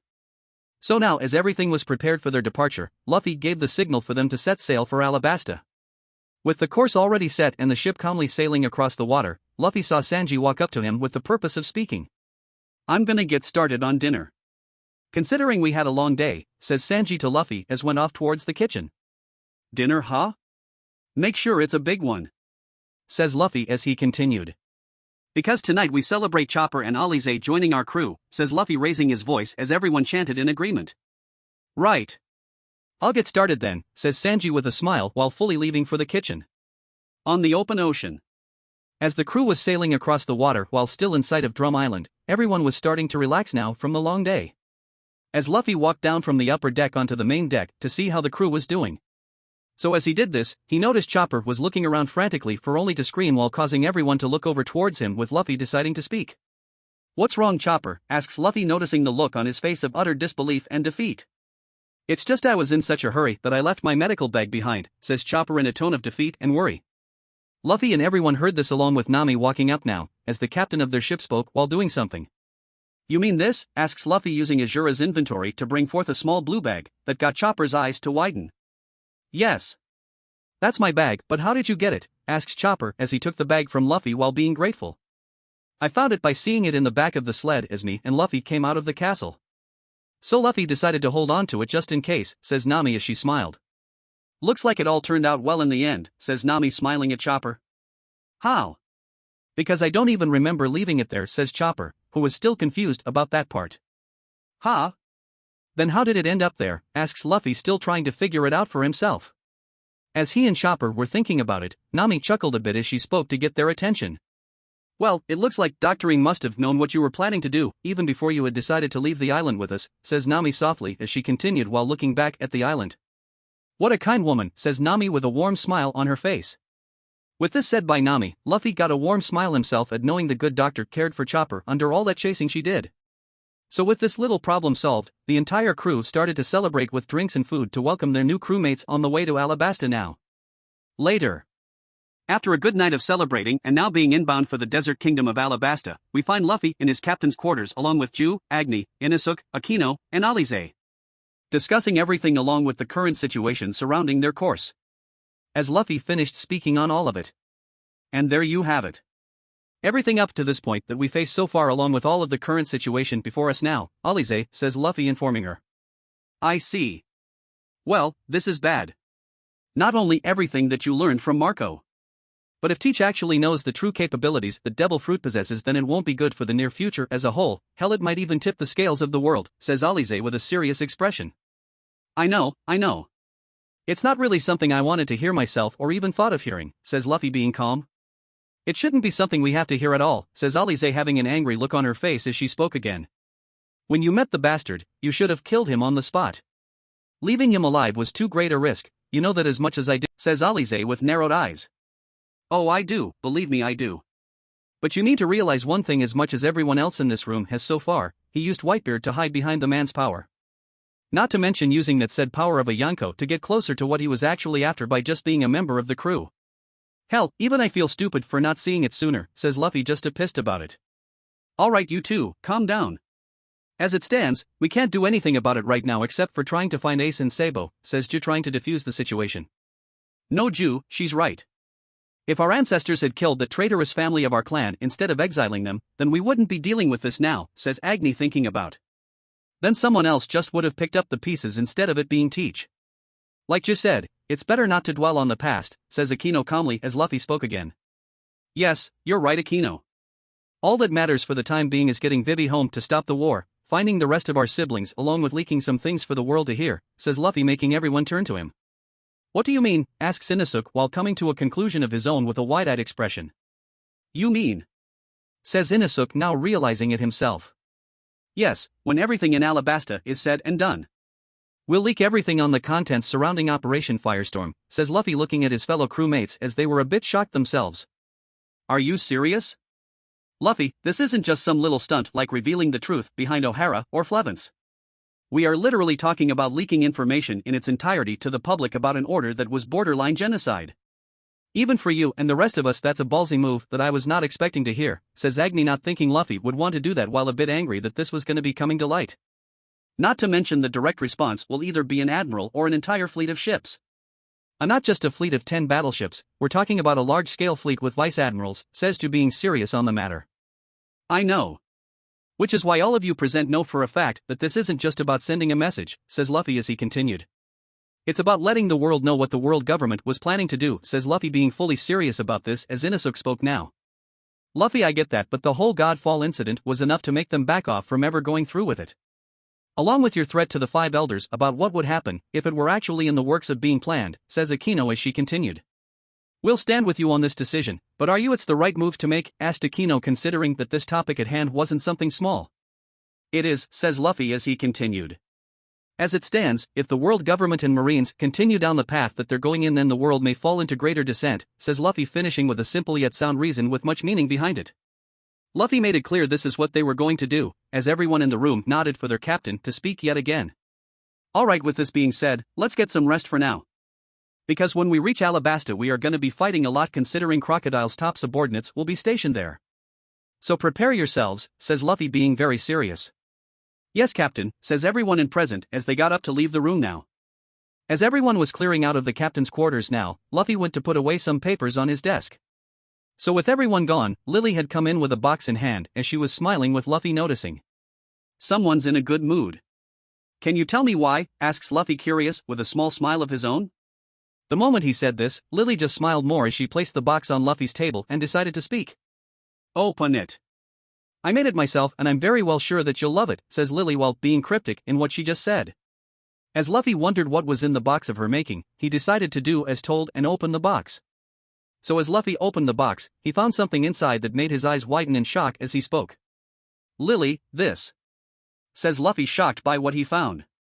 Considering Ju and the others have something of theirs from the past. I figured I'd make the rest of it, as the metals pieces you see there with it were part of the original set. So I hope you love it, says Lily with a warm smile. This got Luffy to come over from around the desk and give Lily a hug as she did the same, enjoying the warmth and rhythm coming from his chest. "You're the best, you know that?" asked Luffy with a smile. "I try," says Lily as she broke away to speak again. "So wear it and enjoy it," says Lily as she gave Luffy a peck on the cheek. After doing this, Lily went to leave the room and close its door gently. Luffy looked back at the box with a smile as he decided he would wear it when they reached Alabasta. So with this out of the way, Luffy's face adopted a serious expression as he closed the box and put it to the top left corner of the desk. Once that was done, Luffy sat down in his chair while moving a Den Den mushie over to him that was connected to a white Den Den mushie with a sad expression on its face. From here, Luffy went to dial a certain number into the snail as we waited for the person on the other side to pick up while he went into the second drawer in his desk to pull out a folder. So when he put it on the desk, the person on the other line finally picked up to speak. "To who reigns over the sky," says the person on the other side being cryptic. "The big bird," says Luffy responding to answer, as the person spoke again. "Good," says the person on the other side as he spoke again. "I've gotta say, it sure has been a while since we had that conversation in Marine headquarters," says the person remembering with a chuckle. "Yes, it has been a while, Morgans," says Luffy while identifying the person he was talking to as the president of the World Economy newspaper. "So from what I can tell so far, you didn't call just to say hello. So if I had to guess, you have big news for me," says Morgans, already guessing the reason behind this call. "Yes, the kind of news with heavy weight behind it," says Luffy as Morgan's excited demeanor on the other side changed entirely as he spoke again. "What kind of news?" asked Morgans, wondering about it now while being fully serious. "A story that will cement you as the legend of the World Economic newspaper," says Luffy as Morgans was now becoming more intrigued by what was being said for Luffy to continue speaking. "Though, you won't be able to release it until after a certain event ends in Alabasta," says Luffy, informing Morgans of this. "Alright, I get it. I never liked waiting to release a good story, but something tells me this is gonna be my biggest one in a long while," says Morgans, ultimately agreeing. "Yes, it will. So, let's discuss how you'll be getting the file for this big story along with some conditions," says Luffy as he started hashing out the details with Morgans while looking at the large folder he pulled from his desk earlier, labeled Operation Firestorm. The pieces of the near future were set in play with much on the horizon, as the tides of the world's trust would also turn with the news that was soon to come in the future. Chapter 19, The Power of Wrath. Tato Land, New World. Currently in Tato Land, Big Mom has gathered all of her children once again to her chateau on Whole Cake Island. The reason being Tamago found something in Luffy's file that proved to be interesting. So in response, the Yonko herself decided to humor the man and see if he was truthful in the statement he made. So now, Smoothie was walking through the halls of the chateau to her mother's throne room while looking at a few more pictures of Luffy that Tamago had found for her. Seeing her child always brought a smile to Smoothie's face. So she took the liberty of framing the pictures she got. So now as Smoothie was making her way to the throne room, her sister Cinnamon caught up to her to see what she was looking at and smiled as she spoke. "More pictures of Luffy?" asked Cinnamon with a smile. "Yes. Though, I've been taking the liberty of framing them. I want to make sure I can get and keep as many," says Smoothie with a smile. "I see," says Cinnamon with a smile as she spoke again. "So, Tamago said that this meeting is about Luffy. So what do you think he's found?" asks Cinnamon, curious herself on the subject of her nephew. "I don't know, Mama said that only Tamago knew for the moment. So whatever he found, it should be interesting," says Smoothie as she puts the photos away. "Right," says Cinnamon as they continue walking. Throne room. After walking for a couple of minutes, Smoothie and Cinnamon arrived at the throne room and went to take their seats. Cinnamon sat next to Smoothie, who sat next to Katakuri as everyone was making their way in to take their seats. While waiting, the rest of the siblings talked amongst themselves on things concerning Totoland as a whole, as Tamago came walking in with chess soldiers behind him. Tamago held a Kamiko in his hand, which is a younger visual Den Den mushie that is able to store images and videos. So behind him, the chess soldiers were pushing in a Proko, which was an older visual Den Den mushie that's able to receive, project and broadcast what the Kamiko sees onto a bigger video screen. So with this being seen by Big Mom, she decided to speak. "Tamago, what is the meaning of this?" asks Big Mom in a tone of order. As Big Mom spoke, Tamago turns to the woman and speaks to answer the question while the chess soldiers set everything up. "Well, Mama, the information I found that involves Luffy is on this Kamiko." "Information you all should see," says Tamago, answering the question while holding it in his hand. These words spoken by Tamago had piqued Big Mom's interest, along with her family present as Katakuri decided to ask a question of his own on everyone's minds now. "What is it that's exactly on this Kamiko that you want us to see?" asks Katakuri, curious like everyone else present while wanting to get to the point. It involves a battle that took place in the New World involving the Marines and a few world government agents against Luffy, says Tamago, now getting their attention as he continued. From the dates on the file that came along with the Kamiko, this battle took place 8 months prior to his first bounty when he was still 16, says Tamago as he continues while walking to the Proco. Now all the information will be shown on the video screen. And with Lady Pudding's help due to her devil fruit, we'll be able to hear their thoughts during the video feed, says Tamago, informing them of this. With Tamago finishing up here, he went to set up the Kamiko for the video feed to play on the Proco. Everyone present started talking amongst themselves again while waiting. So while Tamago was getting that done, Cinnamon spoke to Smoothie now. Well, Smoothie, I gotta say, Luffy continues to become more interesting the more we find out about him, says Cinnamon with a smile looking at her. Smoothie for her part smiled back as Katakuri spoke next. Indeed, says Katakuri with folded arms, a bit eager himself to see this footage. As he said this, Tamago had finished setting everything up for the video feed to play on the screen. Let's see where your strength lies, thought Big Mom, who wanted to have a grasp of Luffy's strength for her own motives. With this thought Big Mom had, the Proco started to play the video feed it got from the Kamiko with the family looking on at the screen to know a bit more on their lost family member. Video feed. The video shows Luffy in a shack, who wore only white shorts and sandals with his hat as he had all of his present time tattoos. Though right now, Luffy was drinking from a bottle of wine while using crimson flames from the phoenix abilities of his devil fruit to heal wounds at the moment from what looked to be from a recent battle. So now, Luffy spoke to himself while grunting in a bit of pain. Damn it all. This is exactly what I get for biting off more than I can chew. Fighting Marines, and then having to fight my former teacher, says Luffy, not liking his situation. As he stood up to walk though, it wasn't a complete loss since I got what I wanted, says Luffy, as he stopped before a desk to pick up a small blue and white book with a lot of pages. With the family. As the family saw Luffy's appearance and what they so far learned, some spoke on it. The tattoos are a nice touch, says Galette with a smile. I agree. Though, I wonder what kind of battle he faced previously to cause those injuries, says Cracker curious as he went back to watching with the others. Back to the feed. As Luffy picked up the book, he went over to the metal sliding door leading out of the shack to poke a small hole through it with his finger with the purpose of peeking outside as he leaned his head down to look. Out front, 4. In back, 2. And 1 at each side. 8 in all, 4 of which are vice admirals and the other 4 being CP9, thought Luffy as he turned his eyes down to the book in his hand with a thought. Vice Admirals Momonga, Dalmatian, Shark Cutter Bastille, Doberman. Along with Rob Lucci, Kaku, Blueno, and Califa from CP9, thought Luffy, remembering them as he looked at a page in the book he was holding. With the family. Vice Admirals and World Government agents, huh? Never a good thing to face, especially when it's 1 against 8, says Daifuku a bit surprised. Not to mention, he's weak from his previous battle and at a disadvantage in terms of power he can throw around for the moment, says Oven as he continues. The question is, how will he get out of this, asks Oven out loud to himself, wondering how this was going to go. Back to the feed. Normally I'd win easily, but right now I'm all worn out and injured from my previous battle. Not to mention, I'm still healing. This isn't going to be easy, thought Luffy as he looked at the pages with a thought. I need to come up with a plan. Luckily, this handbook was my goal. It's been some time since I've faced a few of them, so let's see where their strength is, thought Luffy as he started turning pages. I can calculate how to proceed with my current disadvantage, thought Luffy as he flipped through the pages to a certain one and started reading quickly. As Luffy read through the page quickly, he heard a few loud gunshots be fired from a pistol outside. This only made Luffy continue to read faster. TCH. I'm out of time, thought Luffy, getting as much information as he could from the handbook to hear more gunshots be fired off as someone spoke out now. There's no point in hiding, Pillar General of Wrath. We know you're in there, says one of the vice admirals, yelling out. Luffy for his part decided to close the book and made it disappear with Asura's inventory for safekeeping along with his hat. With that done, Luffy walked over to the sliding metal door to yell out. All right. I'm coming out. Hold your fire, says Luffy as he slides open the door and walks out to continue speaking. Listen. Don't shoot up the place, says Luffy with a serious look on his face while closing the metal door behind him. Aren't you a sweetheart? You giving up, asks Califa amused as Luffy smiles. Don't be stupid. I just need somewhere to catch up on some sleep once I'm done kicking all your asses, says Luffy. After kicking our asses, asks Lucci, not liking the arrogance and cockiness coming from Luffy. Momonga put a hand in front of Lucci, stopping the man.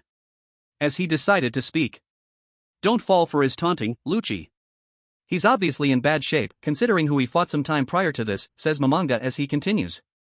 We'll take him alive and bring him back to Marineford, we'll get him to tell us what he's planning and give up all of his fellow generals, says Momonga, finishing up. Typical Marine playbook. Very kind of you to capture me instead of going for the kill, says Luffy, not impressed as Momonga spoke again. Oh, you won't get off easy. You'll have to pay us, says Momonga, making Luffy raise an eyebrow. Which means for your past actions, we're going to make you regret ever calling yourself a Marine or a Cypher Pole agent, says Dalmatian, being serious on that as he cracked his knuckles. When this was said by the two vice admirals, Luffy's whole demeanor changed from cocky to full-on serious as he spoke. You've got it backwards.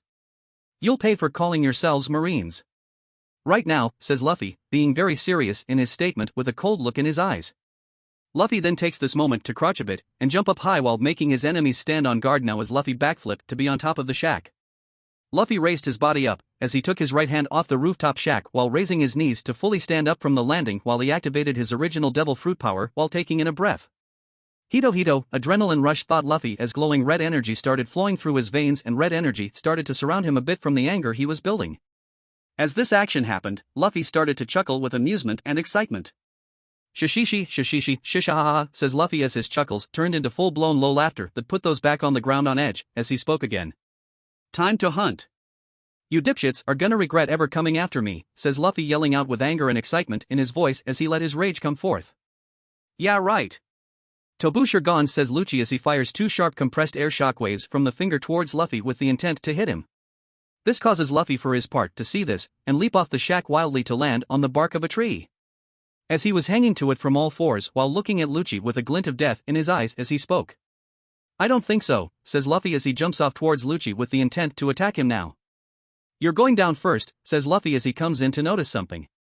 As Luffy came in towards Lucci for his attack, he noticed a spiked whip coming towards him. So upon seeing it, Luffy decided to maneuver his body for the whip to go in between his legs and dodge the attack in mid-air. So after he did dodge the attack, Luffy went to maneuver his body again in a backflip and land to the ground facing his enemies while shocking some of them only to notice the attack did get him by scratching his cheek a bit with a small bit of blood dripping down. He twisted his body in midair to dodge? He's good. Thought Califa, shocked while seeing it and while noticing this was not good because it meant to her that Luffy had grown with time. Once Luffy landed, he had a thought of his own. That was pretty close. The way they're coming at me, it doesn't seem like they want to take me alive, thought Luffy, seeing this action, as flames went to heal the cut on his face fully. So with this thought, Luffy looked on waiting, his eyes once again turned a beautiful red with a gold ring that matched the color of the sun at the middle of the irises, indicating his observation haki was blaring. Above, thought Luffy as he calmly and quickly dodged 14 shots of Tobushir gone from Blueno, who was using the powers of the DOA no Mi to make a door above Luffy.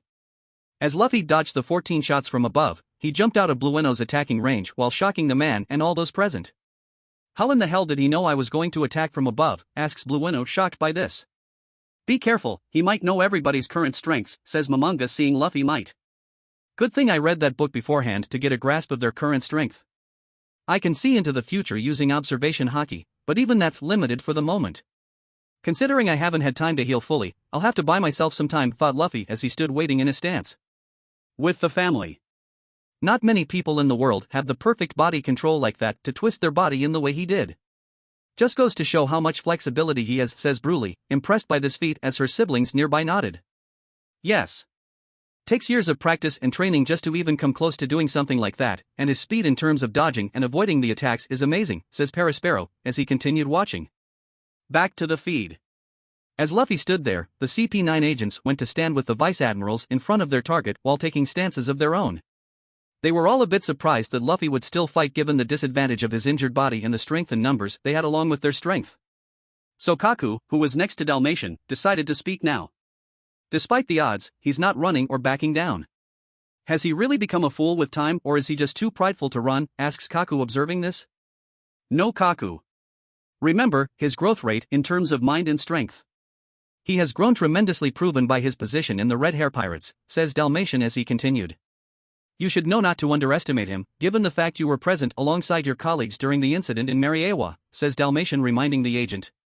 Yes, we'll keep that in mind, says Califa with clear irritation in her voice, as she sent out her spiked whip again for an attack. As the attack came full force at Luffy, he dodged to the side only for Doberman to land in front of him and make a downward slash at Luffy while he descended, causing the pirate to step back quickly. As this action was performed, Bastille came in from behind with a striking motion of his sword ready to hit Luffy, who spun in a dodge that avoided the Vice Admiral's attack and retaliated with a punch of his own. With this action about to take place, Luffy was grazed on his left leg by another Tobusher attack courtesy of Blueno. This stopped Luffy from attacking the Vice Admiral, as the graze wound was deep enough to draw blood. So once again, Luffy had to go on the defensive as he turned again for something coming at him at great speed. Sorrow, says Dalmatian as he disappeared from sight in a great amount of speed towards Luffy for his attack. Sure gone, says Dalmatian, aiming to hit Luffy. Dalmatian came in with attack at the ready, only for Luffy to dodge this finger pistol attack from Dalmatian at the last minute and receive a small cut on his right arm that drew a few drops of blood considering the attack originally was aimed at his abdomen. So Luffy at this point turned to run and maneuver himself a bit only to have his path blocked by Kaku as Califa's whip came in again. Ibera Road, says Califa, as she leaps in the air and thrusts her whip out with the purpose of decimating Luffy. This attack came at Luffy, forcing him to dodge as it only managed to cut his side a bit while making him wince in pain as Lucci came in with his own attack now in order to keep up the pressure. Rokuogan, says Lucci as he places both his fists right in front of Luffy to focus his physical strength to launch a devastating shockwave in his general direction. Once the attack was fired off by Lucci, Luffy braced his right side body muscles and also covered the right side of his body in armament haki, as he put his arms up to block in order to avoid a lot of the damage that would have been done. As the shock wave came in full force, it hit Luffy dead on and pushed him back some. He was still on his feet but however with his arms crossed now, defensively. The reason why was because Califa's whip came in for another time to cut Luffy's forearm, making him drop this defense to then send the whip back to herself. Those skills. He was the Marine Cipher Pole's most elite soldier, says Califa, seeing that Luffy was taking damage but was keeping it to the lowest as he used his speed to his advantage. And he's no fool. His senses are frighteningly sharp, says Bastille, observing their opponent, as Luffy stood up fully from his stance. As Luffy kept receiving these attacks, he was analyzing their attack patterns, looking for an opening in their strategy. Damn, Lucci really used that technique. Which means they really want to finish this and capture me, thought Luffy as he continued with another thought. At middle distance, Bastille and Califa launch a ceaseless barrage of attacks, thought Luffy as he dodged Califa's spiked whip once again. When he did this, Bastille rushed in at the same time only to hit his large sword on the ground as Luffy moved out of the way quickly. Only for Lucci to fire off Tobusher in the direction of Luffy, who used the speed from dodging to jump up and flip forward in a dodge to this attack coming towards him with the purpose of hitting his stomach. As the shot from the finger pistol hit the tree on Luffy's left side, the front flip he performed made him land laying on his back, so Blueno made an air door above Luffy to fire off Tobusher 14 times. This made Luffy roll out of the way to his right, as he pushed off the ground and did a roll in midair away from the finger pistol shots, only to jump to his feet and backflip out of the way of the last few shots as he landed to the ground on all fours while breathing a bit as his devil fruit was trying to heal the wounds with the current situation of his body. Got him. 2 hits to the right forearm, says Blueno calmly as they saw Crimson Flames doing their best to heal the wounds on his forearm but slowly. But if I back off too far, I'm in Lucci and Blueno's range of fire. With Momonga and the other Vice Admirals on cleanup, thought Luffy as he glanced at Kaku.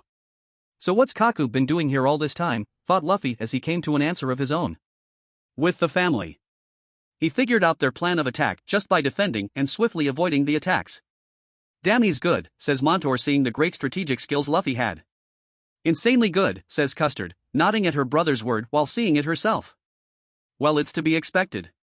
From what I've seen so far and from past experience, Luffy's no fool when it comes to fighting as he seems to quickly adapt under pressure or against harsh odds in a fight, says Katakuri, observing this. His reputation speaks for itself really. Luffy knows he can't use his devil fruit and haki that much right now, so he's waiting for the right moment to strike out, says Smoothie, observing her son's actions, as she continued to watch as her siblings nodded at the words. Back to the feed. Momonga saw this action from Luffy and decided to yell out to the Cipher Pole agent. Kaku. Stand ready, says Momonga, warning the man upon seeing this. Right, says Kaku while taking his stance, getting ready to fight. He's here as support. Probably making sure I can't get away. That explains why he's keeping his distance from me.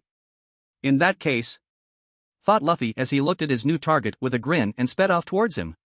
You're gonna be my meat shield, says Luffy, yelling out as he rushes forward. So now, as Luffy rushed forward with his right hand going to grab Kaku's face, the man became a bit shocked as his expression said it all. This action alone from Luffy made Kaku decide to jump back and up into the air away from Luffy in order to avoid being grabbed. Get back here, says Luffy, yelling, still intent on grabbing his target. As Luffy took a step forward, another finger pistol shot went to hit near his left foot for him to turn and see it was Lucci. Damn. I can't let my guard down for a second. They're relentless, thought Luffy as he was punched on the right side of his face courtesy of Kaku. This got Luffy to turn his attention to Kaku and send a right-handed punch at his face, only for Kaku to dodge it as Luffy then sent a left-handed punch aimed at the same area for which Kaku dodged again. This got Luffy to send a backhanded punch at the man, as he dodged to leap back and stand with his arms up ready to fight as this irritated Luffy a bit as he spoke. "Little shit," says Luffy with irritation present in his voice now. "Just in case you were wondering, it's my job to chase you down if you try to run," says Kaku. "You don't say," asks Luffy, being sarcastic while not being impressed at all, as he breathes in air. "Stop acting cocky. You're wounded from your previous battle, your energy and haki hasn't even recovered yet. You won't hold out much longer due to overexerting yourself," says Kaku as he continues. "That's why the fighting will be held up to the others," says Kaku as Doberman and Bastille stood in front of him. Luffy noticed that when this happened, he was surrounded on all sides. He didn't have to take a stance yet as he calmly looked on while standing up fully with a thought. "They got me surrounded and I don't have the energy necessary to break through them. And with the shape I'm in, there's no way I can hope to avoid all their attacks, swords, and other weapons," thought Luffy, observing his great disadvantage. "This will be your last to surrender, Monkey D. Luffy. So take it," says Momonga as he raises his sword to point at Luffy. "Not how you saw this ending, is it?" asks Momonga. As this was said by Momonga, Luffy calmed his breathing now after a moment to look at the Vice Admiral for a moment before he started to chuckle a bit at what was said. "Shishishi, well, this is honestly really interesting to me. Never have I seen a bunch of people so proud in the face of someone more powerful than themselves," says Luffy, having a grin on his face. "You must really underestimate those before you. Everyone assembled here was hand-picked for the purpose of hunting your ass down and bringing you in.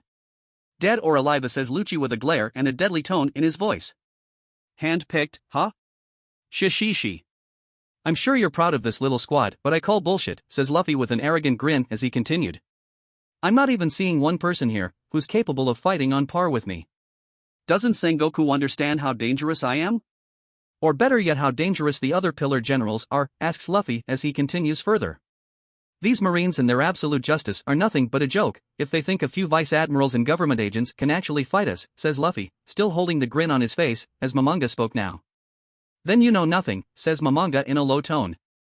"Huh?" asks Luffy with a confused expression as he had a raised eyebrow.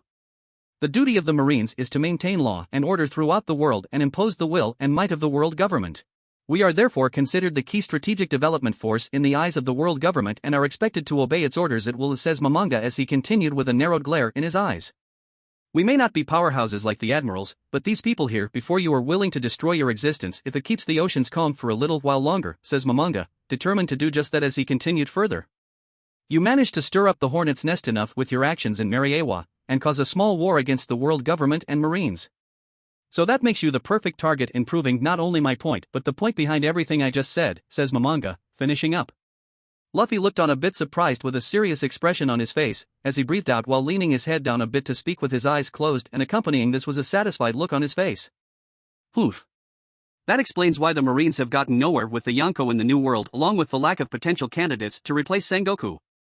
All of you are so eager to die so quickly in blindly following orders for a cause that has led to so many unspeakable crimes," says Luffy as he continued. "Any new recruits that joined up would be so let down if they knew the dark truth of what the Marines have really done to keep the so-called peace." Says Luffy, finishing his thoughts on Momonga's words. As he finished saying this, Luffy noticed something about himself at this moment. "Damn it all, I'm starting to slow down bit by bit. And my haki along with my devil fruit abilities haven't recovered yet for me to use them. If I prolong this battle, I may lose," thought Luffy with calm eyes as he came to a conclusion. "Alright, I need to finish this now," thought Luffy as he sensed one of his opponents move for an attack. "Rokugan," says Lucci as he once again places both his fists right in front of Luffy to focus his physical strength to launch a devastating shockwave in his general direction. The devastating shockwave comes at Luffy only for him to backflip over it. When he did this, Blueno opened an air door to fire off Tobu Shurgon again as Califa came in to attack with her spiked whip. The moment Luffy was near the ground, he landed on all fours, dodging the spiked whip as it was in front of his face. This made Luffy jump off all fours and do a backwards cartwheel multiple times in a dodge as the finger pistol shots came raining down. As he did this, Luffy cartwheeled back for a final time to land on his feet while sliding by just a few inches. This made Luffy's opponents notice his slowed movements in his steps and speak upon it now. "He's slowing down," says Dalmatian, noticing the decrease in Luffy's speed. "He won't be able to take much more of this," says Doberman. So as this was said by the two vice admirals, Lucci was breathing a bit hard as he turned to Blueno to speak. "Blueno. The minute you get your chance, use the Rokugan on him.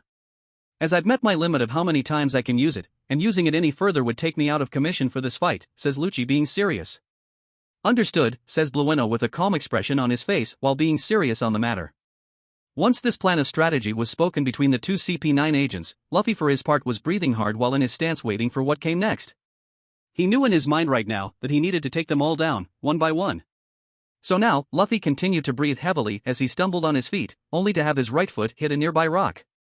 For which, Califa picked up on this and decided to capitalize on it as she jumped up in the air for an attack while signaling the others. Now, says Califa as she sends out her spiked whip.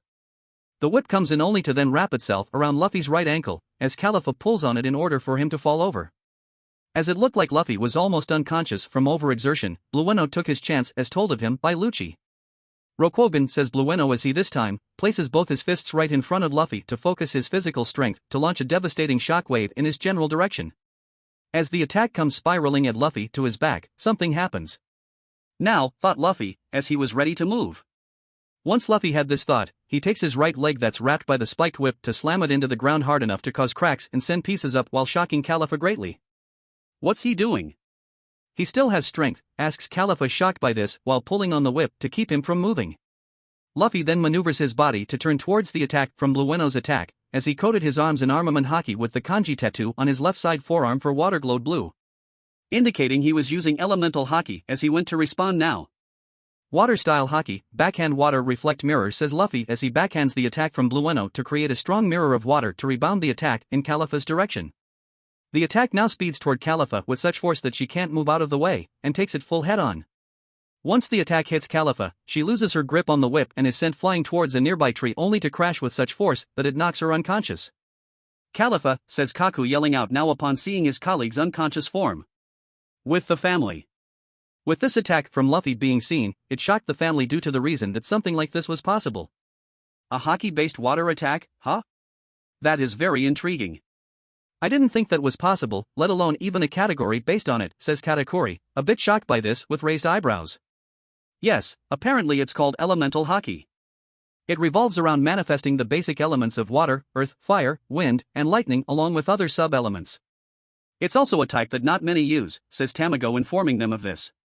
It seems useful, if used properly.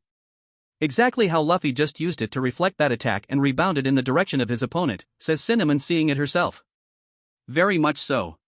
From the information I've gathered, Luffy's not only an upcoming powerhouse by himself but his devil fruit ability allows him to complement his other pillar generals, says Tamago informing the family of this. How interesting, says Big Mom as she continues watching. Back to the feed. The intel fleet Admiral Sengoku provided us was no good. His power has increased tremendously in terms of physical fighting prowess, thought Momonga, who was sweating a bit at the scene unfolding before him. Califa's whip comes crashing down from the air for Luffy to grab them.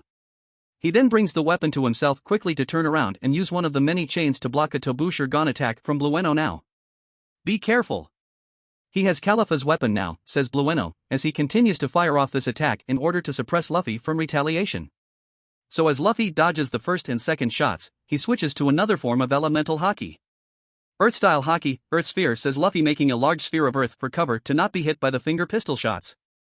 Alright, now that my haki and devil fruit power has regenerated enough for major use, it's time to go wild, says Luffy as he breathes in to activate something. Hito Asura Stage 1 plus Vajra Asura, thought Luffy as his arms were coated in a metallic substance. As for his Asura Stage 1, it's a stage only activated by cases of extreme anger, at which point the spirit of Asura comes to the user's aid and gives Luffy a portion of its strength. Luffy becomes more muscular and his skin turns a light pink. In addition to standard strength and speed increase, as the user's pain receptors are dulled by 30%. So now with this done, Luffy got on one knee to put his hand out in front of the Earth Sphere as he coated it in haki as well for what came next. Hito, Asura's Rage Cannon, says Luffy as he sends out a straight concentrated red-colored shot of rage. When Luffy did this, it sent out a powerful and concentrated blast to the Earth Sphere in front of him, forcing the Earth Sphere to be launched at Blueno, who continued firing off the same attack in Luffy's direction only to become surprised upon seeing this as he was hit hard and forced into the air while a bit of blood came from his mouth. Kaku upon seeing this became shocked and worried as he watched. He's still fighting hard after all of this. Damn it, this isn't looking good, thought Kaku seeing Luffy recover his haki and devil fruit powers to use them. the Earth sphere Luffy launched forward went to hit a nearby tree and rebound itself towards the remaining Marine Vice Admirals and CP9 agents, as Kaku went to yell out to warn the others from being hit by it. "Look out," says Kaku as their attention turns to the sphere of Earth. This shout of warning causes Vice Admiral Bastille to see it and move into action now to stop it entirely, as he rushes the sphere of Earth with his large sword. "I got it," says Bastille as he coats his large sword in armament hockey to break the sphere of Earth into pieces only to become very shocked by something he sees. "No," says Bastille in utter disbelief. As Vice Admiral Bastille broke the sphere of Earth and said this, he saw that Luffy was coming through the broken pieces, indicating that he had sped forward to be in the grabbing range of Bastille, as he was holding his fingers in a claw fashion with a grin on his face. "Oh no," says Kaku in shock as he yells out now. "Bastille! Keep your distance," says Kaku yelling out now as he saw the position Luffy's fingers were in, only for it to be too late. "Yes," says Luffy with an angry grin, as he grabs Bastille's mask and face in the claw-like fashion of his fingers. Luffy pressed his fingers down on the Vice Admiral's face with his fingers. It proved that this move began to start hurting Bastille as he knew his skull was getting crushed. This caused the man to yell out in pain from the crushing force in Luffy's fingers. "Ichish," says Bastille yelling out in extreme pain. This got a grin from Luffy as he chuckled. Bastille for his part was trying to get himself together as he regained the grip on his large sword quickly. He then went to raise it in speed and send it down towards Luffy's neck. So now, Luffy for his part saw this and put the fingers on his right hand in a claw fashion only to stop the blade after doing so, as the blade was 6 inches away from his neck. "You little shit," says Bastille struggling with the words as the pain only increased under the strong grip. "Ichish," says Bastille yelling out again in pain as Luffy chuckled. "I really gotta thank my older brother for teaching me Ryusoken. Otherwise, I wouldn't be able to finish my own style of fighting and use it on you all," says Luffy as he clenches his other hand down on the blade even harder. "After all, these claws are," says Luffy as the Vice Admiral's blade cracks in half with the grip on his skull increasing. "Wrathful in nature," says Luffy, finishing with a grin. As this continued, Luffy broke Bastille's sword only to let go of the Vice Admiral's head and kick the man up into the air. Luffy then took the liberty of wrapping Califa's spike whip around the man's legs to keep them locked together as he grabbed the falling Vice Admiral. So as Bastille came flying down, Luffy grabbed the man by his belt at the waist and also by the collar to lift the man above him as Lucci came in to fire off Tobusher multiple times overhead after using Jeppo. The shots came raining down on Bastille, making the large man yell out in more pain. Lucci for his part sucked his teeth in annoyance at this while Kaku continued to analyze from a distance while preparing to take action. "He's figured out the damn timing, but he's still wide open and weak at the front," thought Kaku as he threw 4 small rocks in his hand with lightning-fast speed and precision. The rocks came at Luffy quickly, so he decided to free his right hand and grab them all in one swift motion with a blue aura coming off his hand. "Hat," says Luffy with a toothy grin now, as he held up the 4 small rocks in between his right hand fingers. Once this happened, Doberman was at Luffy's back ready to drive his sword into him. Kaku saw this and knew what would come next. So as Doberman got close, Luffy threw the 4 small rocks in his hand at an even greater speed as one hit the Vice Admiral in his face, one hit the middle of his chest, and the other 2 hit the stomach with great force. This sent the Vice Admiral falling to the ground, now unconscious as Bastille struggled against Luffy's grip. "Put me down," says Bastille yelling as he was greatly struggling to get free. "I've had enough of this. Forget capturing you alive. You're dead," says Lucci yelling in outright fury as he rushes forward in the hybrid form of the Nico no MIModel leopard. As Lucci got close to while holding out his paw for a claw attack, Luffy saw this and decided to act quickly. "Well, Bastille, looks like you'll get your wish," says Luffy yelling as he slammed the Vice Admiral into the ground by his head with his legs sticking up, as the force behind this movement of attack had sent pieces of the earth up into the air. Lucci was shocked by this action greatly as he looked on at Luffy, who had a sadistic, angry, and crazed grin all in one. As Luffy was ready for more by locking in his sights on the leopard human. So from here, Lucci stopped for the moment because he knew Luffy was looking for a head-on battle and didn't want to put this mission in further jeopardy of failure. As Luffy saw this, he stood up fully with a calm eager expression as he spoke. "Looks like I'm halfway there," says Luffy satisfied as his opponents knew what he meant. Califa, Blueno along with Vice Admirals Doberman and Bastille all laid upon the ground unconscious due to Luffy's ferocious onslaught. As those remaining were Vice Admirals Momonga, Dalmatian along with CP9 agents Kaku and Rob Lucci. With the family. As the group continued to watch Luffy's ferocious assault on his attackers with shock, it became clear that he was making progress at defeating them all. Back to the feed. So now as everyone awaited for what came next, Dalmatian decided to speak to Momonga about something. "Momonga, he might take us all down at this rate. We need to forget about taking him alive, says Dalmatian, as he saw no way of capturing the Pillar General of Wrath with what was left of his group. Agreed. The Pillar General of Wrath has made his choice, says Momonga, now seeing no other choice. As this small conversation took place, Luffy looked on with a serious expression in his angry eyes. Though now, he had come to a decision of his own for his next action of movement.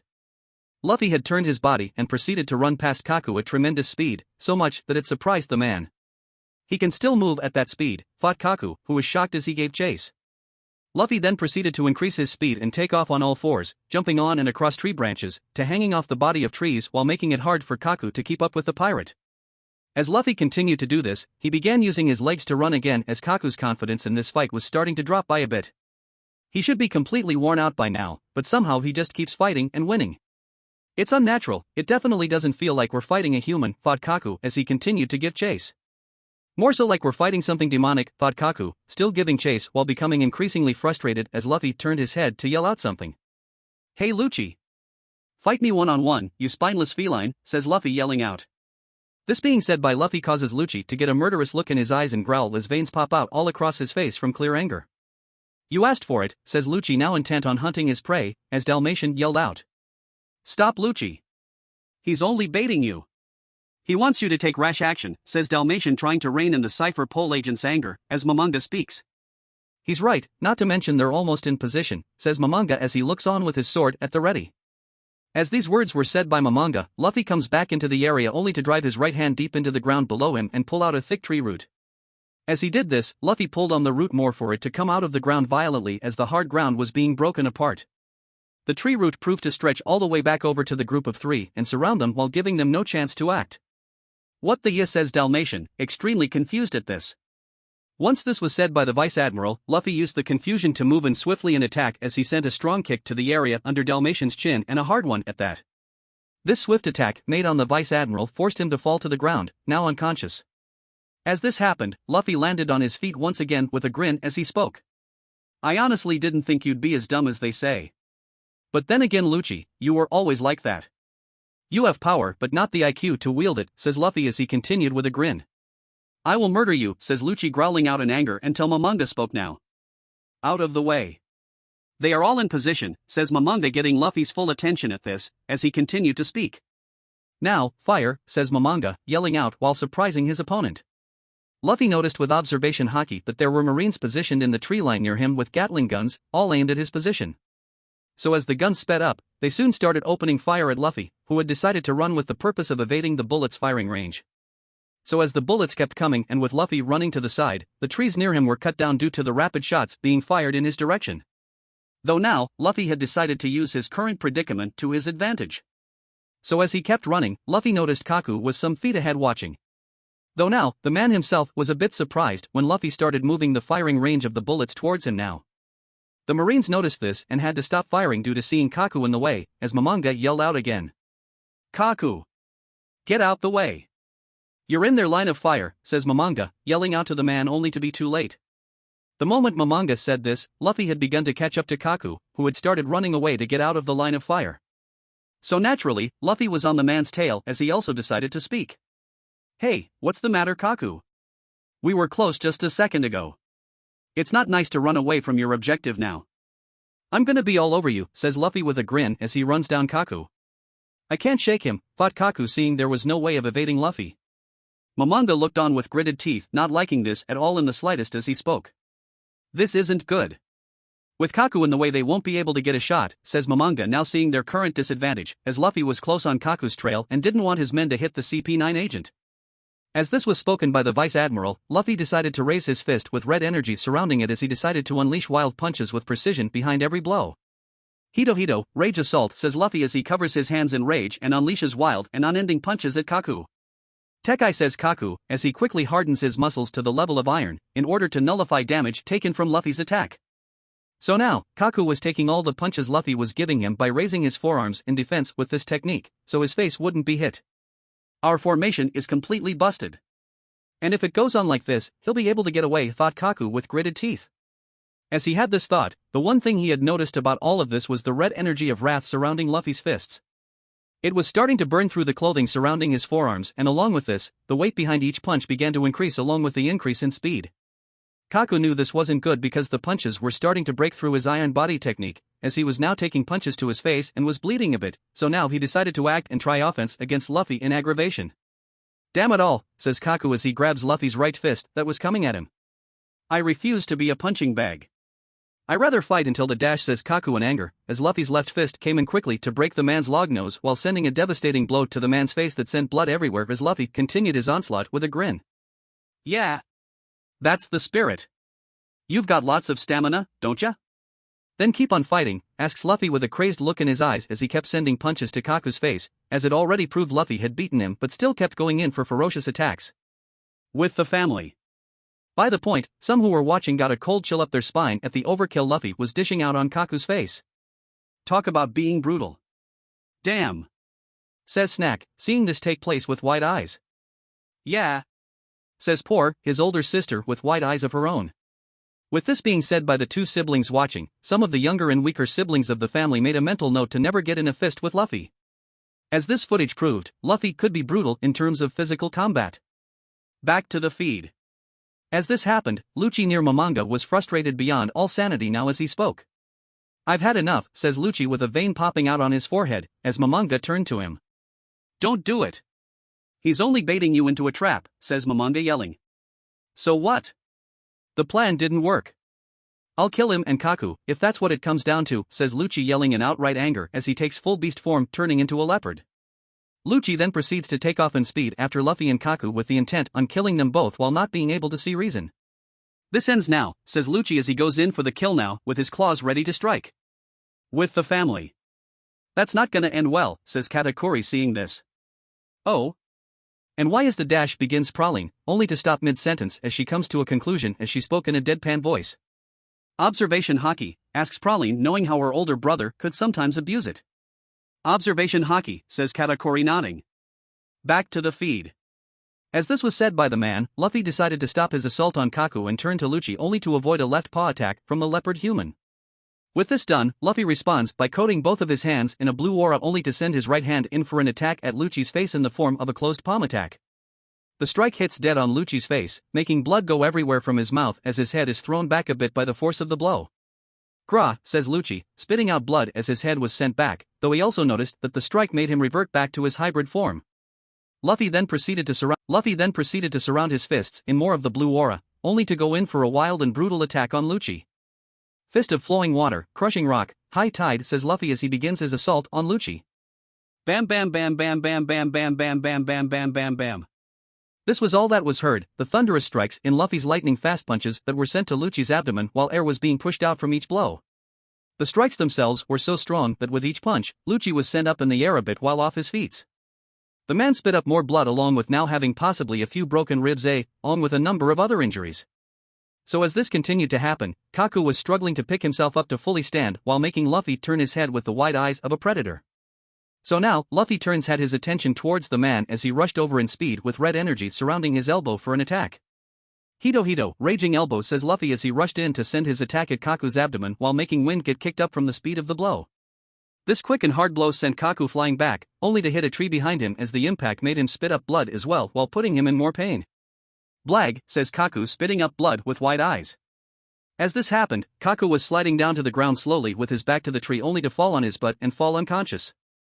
Lucci was no better, as he stumbled around on his feet a bit only to fall to the ground on his back, now too unconscious. All that remained so far now was Vice Admiral Momonga and the Marines near him that aimed in Luffy's direction as he breathed in hard. With the family. This ferocious display of attack shocked everyone watching even further just by how relentless Luffy was when it came to fighting an enemy. "Damn. Just damn," says Raisin with wide eyes while being shocked in the process of not finding his words. "What did he exactly use on the first guy?" asks Cracker, yelling out in shock. Big Mom was also intrigued by this, as it seemed loosely based off of Fishman karate. So now, she turned to Tamago and without saying anything, the man knew the look and started speaking. "I wasn't able to get much on this, but I was able to find out that this fighting style is indeed based loosely off of Fishman karate. Hence the reason why it's called Fist of Flowing Water, Crushing Rock, as it is composed of a series of extremely fast and powerful punches. It's also worth mentioning that the other Pillars generals have their own similar hand-to-hand combat style and way of speaking," says Tamago explaining this other interesting detail. "Yeah, I don't even think this can be called a fight anymore," says Broy hearing that as she continued.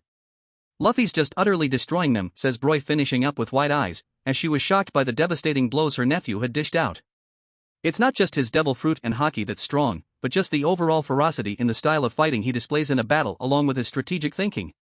No wonder why he's disposing of them one by one so easily, says Amanda, who was equally shocked but still managed to keep her calm voice. Yes, he was able to capitalize on the CP9 agent's anger by using it as a weakness to draw the man in. Hence why he was defeated along with his partner, says Katakuri, who was still calm about all of this as he continued to watch. Back to the feed. Weak bastard, casually going in for the kill against not only your enemy but your own comrade, you're pathetic, Lucci, says Luffy with anger in his voice as he was breathing in now. Well, that takes care of the friendly fire problem considering you took out all your human shields. This ends now, says Momonga, aiming to finish this. Luffy for his part, turned to face the Vice Admiral with his hands up ready to fight even more. Then bring it on. You're making me sleepy, says Luffy with a glare while getting to the point, so he can end this. As he said this, Momonga gritted his teeth a bit but quickly decided to give the order quickly. Fire, says Momonga, yelling the order.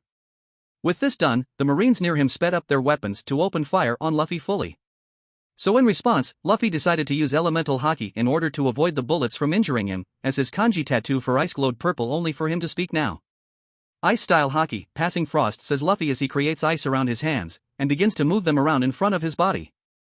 As the bullets came forward in such a fury, Luffy began to freeze each one of them as he moved his hands in quick succession with the help and use of observation haki to keep up. The Marines kept firing until all their bullets were gone. This lasted for about 6 minutes. So as the gunfire died down along with smoke obscuring the area Luffy was in, Momonga and his men waited for it to clear. Once the smoke seemed to almost be cleared up, it showed Luffy still standing with ice around his fingertips and bullets all around him that were frozen. So upon seeing this, Momonga and his subordinates were in visible shock. Impossible. How could he survive that? Asks one of the Marines, who fired at Luffy with fear in his voice. Well, I'm not gonna lie, you guys did come close to hitting a few of my hearts, says Luffy as he continued. But, that's still not enough, says Luffy with a calm look on his face. With the family. These few words spoken by Luffy now had everyone confused. Wait, why does he make it sound like he has more than one? Asks Subin, greatly confused by this. Unless, says Broly, trailing off, wondering about that herself. Evidently so. Apparently for DS their circulatory system is different when compared to the other races, says Tamago as he continues speaking while holding papers in his hand. As such, in total they possess 7 hearts. The removal or destruction of a single heart does not incur death, although it is painful. As it also takes time for them to grow back as well, but destroying all of their hearts in a short amount of time, regardless of their strength, will in fact kill them, says Tamago, explaining this fully. Which means they're tough bastards to kill, thought Big Mom hearing this information. This information cleared the confusion on the matter. As some of the siblings spoke amongst themselves on this information, Smoothie had a thought of her own on the matter. I wonder why Dragon never told me this information, thought Smoothie, a bit shocked herself at hearing this. Most likely because of Mama. He never did like her or some of my siblings. Though if I remember correctly, he only seemed to care about me. Thought Smoothie, now reminiscing a bit on those good memories. As Smoothie did this, Cinnamon turned to her sister and saw the look.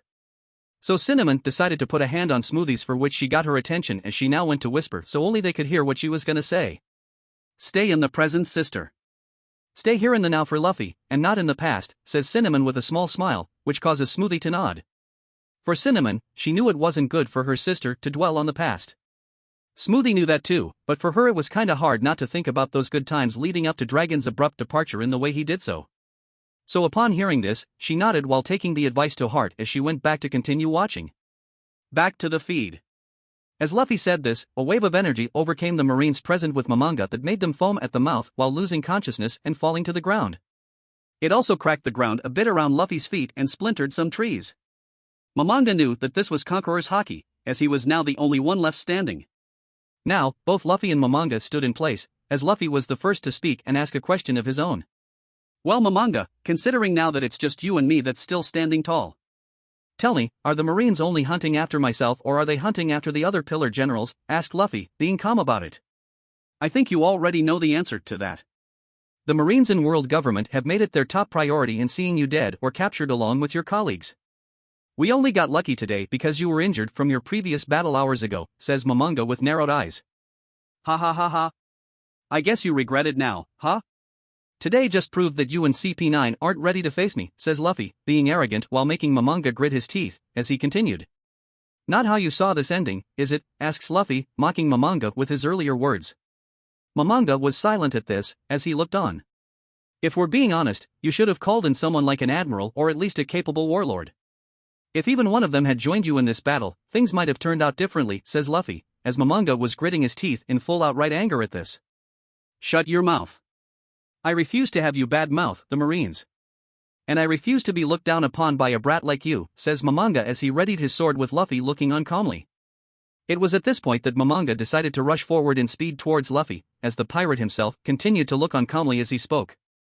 Geez, you Marines have issues. Especially when you lose, says Luffy as he continues. Now, begone, says Luffy yelling as he sends a punch to the area right in front of him. When Luffy did this, Momonga blurred into vision as the punch hit him dead center in the face while shocking him. The power behind this sent the man up into the air a bit, only to land on his back and slide across the ground only to come to a stop now, unconscious. As the battle was officially over. Such a waste of resources, says Luffy as he looked on at the unconscious forms of his opponents and then went to look at himself. Well, I'm fully healed now. Time to leave, says Luffy, observing that he had no injuries now while raising his hand up to the sky. As Luffy did this, black lightning started sparking in his hand as the red energy of his rage came forth as well. The sky surrounding the island had begun to darken entirely, as a pillar of lightning came down from the sky to strike him. The lightning went to merge with his body as he spoke out. Emperor in transit, says Luffy speaking out. The moment Luffy had said these words, the lightning went to return to the sky fully in a flash while taking Luffy with it. As it did this, the darkened skies above showed lightning traveling through the dark clouds with small sounds of thunder. Proving Luffy had used lightning to leave the island entirely.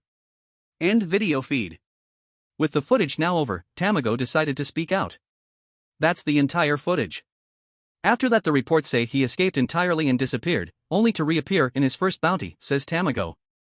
As he said this, the family talked amongst themselves now as Katakuri decided to say something out loud on the matter. Well, this was both informative and interesting to see. That's for sure, says Katakuri with his arms folded. Definitely earned his bounty and more, that's for sure, says Citron with a small smile. Yes indeed, says Big Mom, satisfied that she had a grasp of Luffy's strength at the moment, and in her mind knew he had more than what was shown. Once this was said by Big Mom, another subordinate came into the throne room and made a beeline straight for Tamago. Once the subordinate got close to Tamago, they went to whisper something in his ear as he nodded and became shocked all the same as his expression gave it all away. So now, Big Mom narrowed her eyes and spoke. Speak Tamago. What news did you just learn? Considering it seems serious enough to shock you, says Big Mom, noticing the change in Tamago's expression while demanding an answer from her subordinate. As she said this, Tamago turned to fully face her now. Well, I don't know how to exactly say this, so I'll be short and frank as it just happened a couple of minutes ago, says Tamago. This being said by Tamago got everyone in the room to fall silent now and listen to the news the man had just learned of. Chapter 20, An Unexpected Arrival. Marineford. Currently on the crescent moon-shaped island of Marineford, which is home to Marine headquarters, Fleet Admiral Sengoku was sitting in his office looking at a set of wanted posters while reading a report that troubled him. It was late at night, proving it had been a long day for the man as it would for any high-ranking officer in the Marines. Though the report he was reading currently detailed information on intercepted conversation. Well, what could be intercepted because the Marines weren't able to get the whole conversation? Though now, there was something that caught his eye further into the report along with a request as he already gave full permission to it. The Straw Hats pirates are somehow involved with the current situation taking place in the desert kingdom of Alabasta along with the missing princess of the kingdom. As such, Captain Smoker has decided to pursue the crew to the country and handle them himself.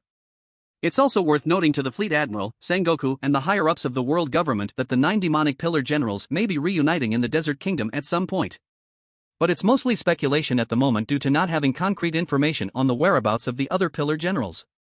So in response to this, and with the permission of Fleet Admiral Sengoku, Marine battleships from nearby bases have been dispatched to set up a blockade to stop them before they can even reach Alabasta entirely. As Sengoku read over the last part, he put down the paper and let out a long sigh as he spoke to himself. The kingdom of Alabasta, huh, asked Sengoku to himself, as he rubbed his forehead. Just more problems being added to the fire at this point now, says Sengoku as he lets out another long sigh. The reason Sengoku had been reading this report was because he wanted to read it over again for a final time. To him, Luffy and his crew were a problem and a very huge one at that. Considering the message he received from Luffy back in the East Blue via Den Den Mushi did shock him. And as it stood now, the Marines had lost valuable assets in the form of the Pillar Generals, causing a great rift in their power. The reason behind why was because the 9 demonic Pillar Generals were the ideal force that Sengoku looked to when giving out many of his orders while expecting full success. Not to mention leaving the Marines without a proper successor to the title of Fleet Admiral, as the current choices were really unfavorable to Sengoku at the moment because none of them had the fierceness and determination like Luffy did. Which was why the Fleet Admiral had groomed the boy for the title as best as he could, only to fail. When Luffy left in the way he did years back, it really caused a lot of issues to open up for the Marines as a whole, along with opening up fresh wounds into the Marines' credibility, as it led to a lot of questions being asked into why Luffy and the other 8 Pillar Generals betrayed the world government and Marines, and why they chose to burn Mariewa and cause a worldwide panic, leaving the Marines and both the world government in a position where they couldn't give a straightforward answer as to why. As it stood now, Sengoku wanted to be kept updated on the situation of this particular crew and where they were heading, as this information was at least a few days old and it only highlighted the current reasons behind why battleships had been dispatched. The Fleet Admiral knew one ship wasn't gonna be enough, so he sent multiple battleships to handle the situation while feeling he used the necessary power to handle them because one ship against a blockade would prove useless. So as he thought about this report while sitting at his desk, there was a knock at his sliding door that made him look up and speak now. "Enter," says Sengoku as he straightened his body up fully. Once the Fleet Admiral said this, 2 people entered the room. Sengoku looked upon those coming in while becoming very surprised at who it was that entered his office. The first was Vice Admiral Garp, with the second being Vice Admiral Suru, both of whom joined the Marines alongside and also great friends to Sengoku. Though now, Sengoku knew this wasn't a friendly meeting as it would be more about business by the looks on their faces. "I can see you both want to speak to me about something," says Sengoku in a matter-of-fact tone. "Yes, because it has a lot to do with the file we just got confirmation on to read," says Garp with a serious expression. This got Sengoku to raise an eyebrow, as Garp went to throw the folder on his table. Sengoku looked down to see it had a red classified stamp on the front in big red letters as it had the title on the front. A title he thought he'd never have to read again after the fiasco it caused years ago. Operation Firestorm. As Sengoku read the title, he let out another long sigh with an irritated look on his face, as he spoke with a bit of anger in his voice. "What do you want from me, Garp?" This was an order that came from the higher-ups, you know as well I do that I couldn't turn it down. Not to mention that this whole operation came as a suggestion from a certain branch of celestial dragons, says Sengoku, explaining his reasoning with gritted teeth, as he continued. "Need I remind you that this certain branch of celestial dragons all shared your last name, and are now all dead because of your grandson's actions years before?" asks Sengoku. "You don't have to remind me of anything on that matter because from my perspective, Luffy and those brats did what they had to do and executed it perfectly. To me they did the right thing," says Garp with an angry expression on his face as he continued. "Now as for your question, what I want from you is an answer," says Garp, getting Sengoku's full attention as he continued. "How far are you and the Marines willing to go to achieve this damn goal of absolute justice? Just how far? Where does it end?" asks Garp, being fully serious on this question. Sengoku for his part was a bit confused now, but decided to speak anyway. "As far as we need to, Garp. I'm not a firm believer in it myself, but begins Sengoku with a determined expression with narrowed eyes, only to have Garp cut him off entirely. "Bullshit, Sengoku. Don't even try that with me," says Garp, fully throwing out the niceties with his old friend while continuing to speak. "You were always one to follow every single order ever since you joined up, as it is a testament to why you're sitting in the chair as Fleet Admiral of the Marines. So don't give me that," says Garp with a glare. As Garp said this, Sengoku decided to narrow his eyes even further and speak. "Oh? Then enlighten me on why I'm sitting in the position." "Give me one reason," says Sengoku, waiting for an answer, as Garp went to speak now. "O'Hara is a start," says Garp, being very short in his answer. This short answer in itself got Sengoku to widen his eyes. This was one subject that both Garp and Sengoku never agreed on. Not only because the Tree of Knowledge was destroyed in the process along with all the recorded history held within the library, but for the sole fact that Garp didn't like how the Marines willingly desecrated such a hallowed place and killed innocent civilians that inhabited the island. To Garp, the Marines and world government were too hasty and went too far when they could have handled it a different way. So now, Sengoku went to speak. "That was different, and you know damn well it was," says Sengoku, now standing from his chair with a glare as he continued. "You and I both know, we can't afford failure on any fronts.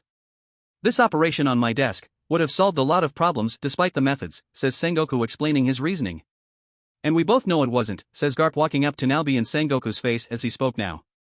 "Do you know the reason why I can't follow every order? Why I turned down every promotion to Admiral on multiple occasions for more than just because of the Celestial Dragons. And why Luffy decided to do what he did years back, asks Garp. No, says Sengoku, answering the question as Garp spoke again. It's because in the head, we're mentally sane enough to know when orders go too far, says Garp as he continues for a final time. And that detailed order in this file draws the line on so many levels.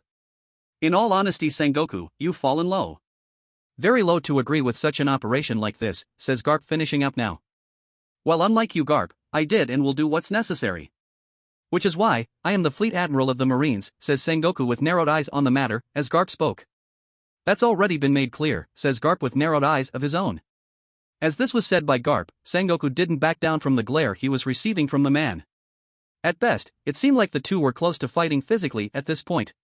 Tsuru for her part hadn't seen the two at odds like this for a while, considering the two had been great friends, but that didn't mean work interfered with that relationship. So now, Tsuru sighed a bit and decided to speak to break this up before it did turn physical. Alright, you two. Calm down a bit, says Tsuru as she walked over to push them away from each other a bit to speak again.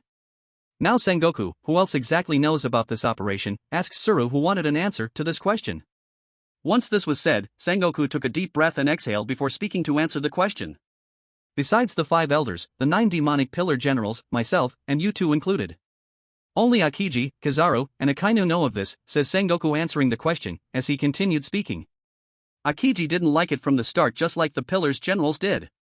Kizaru, well, he didn't give his opinion on it for whatever reason of his own, but for some reason I don't think he agreed with it either. As for Akainu, he was willing to go for it willingly, says Sengoku explaining, as Tsuru scoffed. Of course Sakazuki did. What did you really expect? The guy is an extremist, at best he's borderline, if not outright psychopathic. Willing to do anything to serve his own goals no matter the cost, says Tsuru thinking about it now for herself. When Tsuru said this, it was clear to them and along with the proof that was in their faces, out of all the admirals, Akainu otherwise known by his real name Sakazuki was for a lack of terms an outright ruthless man. Akainu's reputation as a marine said it all considering that his ruthless adherence to absolute justice has made his colleagues fear and despise him, especially Akiji, who called him a fool for taking things too far during the O'Hara incident when he was still a vice admiral. In all honesty, some believe that's what earned him his current rank. Sakazuki's methods were always too extreme. That was clear from the start, considering the man is so quick to violence. So it was only natural that he would agree to something like that, says Garp as he spoke again. Another thing Luffy hated about the Marines as a whole, says Garp thinking about it now. This last statement being said by Garp, got Sengoku to turn to him now as he spoke. What do you mean by that, Garp? Asks Sengoku with a raised eyebrow.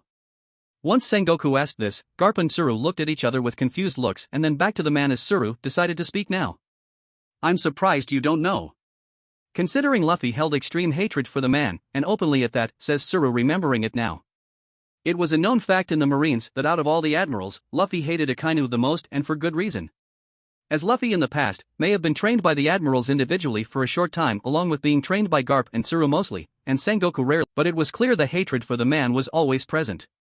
Sengoku may have not seen it but everyone else did, considering Luffy was the only one who could surpass the man in terms of ruthlessness, when he took on a certain form when he was still the captain of the 9 demonic pillar generals. Seriously Sengoku, even I saw it a mile away, says Garp with a sigh as he continues speaking.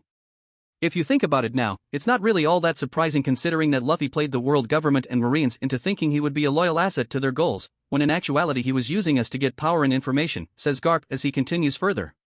He fooled everyone, including us. Though, his anger isn't without reason either, says Garp as he finished speaking. As Garp finished speaking on this, Tsuru nodded in agreement at the information as she thought back on the reason behind it.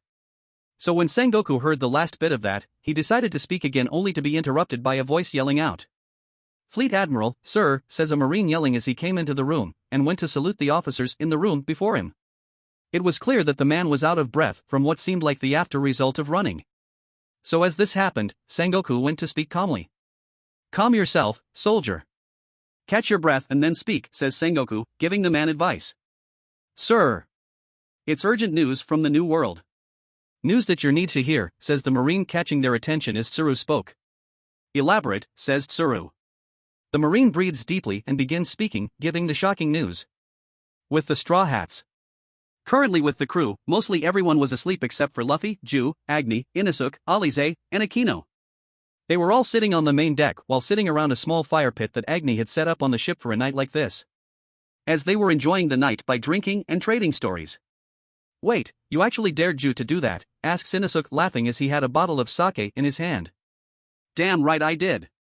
The next thing you know, Ju was so drunk off his ass he could barely stand, says Agni as he went to laugh along with everyone else, as Ju looked embarrassed. Just means he can't hold his liquor. Shishishi, says Luffy chuckling, as Ju went to speak. Yeah, and I learned my lesson to never drink with you again, Agni, says Ju with irritation present in his voice as he sipped from his mug. Oh, lighten up, says Agni, raising his voice as he went to slap Ju on the back. That was a few years back. As of now, I'm pretty sure you can handle your alcohol. Though, it does surprise me that you didn't use your devil fruit back then considering you were made of water, says Agni with a grin. As this went on, everyone was either smiling or laughing as they enjoyed themselves. Luffy for his part had his back to the railing as he sat near the fire pit with a content smile on his face. To him, not only did he have his siblings in all but blood coming back to him, but his entire crew was starting to become like family to him. So in the process, it brought a happy feeling, one that he had not felt in quite some time. You alright, Luffy? Asks Alize, who was sitting next to him. Yeah, I'm alright, says Luffy as he continues speaking. Just enjoying myself and listening to the stories you guys are telling, that's all, says Luffy as Alize patted him on the head. That's good. It's been a while since we could enjoy ourselves like this. Honestly, I'm glad we'll all be together again very soon, says Alize as she continued speaking. We've been protecting each other for so long that we're practically family at this point. Considering all of us have lost something close to a real family, or haven't experienced it, says Alize as she sipped from her mug. Aha. Not to mention all 9 of us have experienced a similar event years back, says Luffy as he looked on at everyone talking amongst themselves. This right here, Alize, is what I want to protect the most, and I'll fight like hell to do that. You all said you'd follow no matter what, so in response to that I promise to keep you all safe, says Luffy as he turned to her with a smile. After all, what kind of captain or brother can't fulfill that much, asks Luffy. Alize for her part was a bit surprised but went to smile all the same while pulling Luffy close into a one-armed hug, as she spoke. Ah, my brother's become such a big softy with age, says Alize cooing at this while Luffy was a bit embarrassed. More like you're just seeing it now, says Luffy under his breath.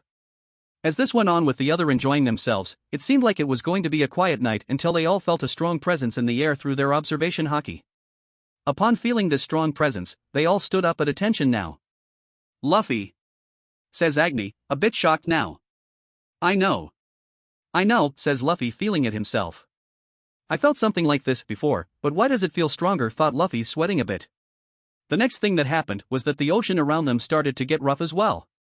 The wind in the air as well started to pick up with everyone on guard looking around. Then all of a sudden, it started to thunder with lightning strikes appearing every few seconds. As Luffy, Akino, and Inosuke went to use observation haki to track down the source only for one of them to find it the quickest. Found it. It's not just one but 2, says Inosuke getting their attention, as Ju spoke now. Where, asks Ju, wanting to know with the purpose of tracking it down now. Inosuke didn't speak to respond to Ju's question yet because he went to put a bit of wind around himself to fly. All of you follow me, says Inosuke, as he goes to fly up now. This action alone caused everyone to nod, as Akino went to act quickly by making individual thunderclouds as footholds for those that didn't have flight-based abilities. The reason why was because she didn't want them wasting Jeppo to keep up yet. Agni went to use his black wings to fly up and then turn his body into fire. Luffy for his part went to use Jeppo high in the air and then turned into his dragon form to follow Inosuke with the others.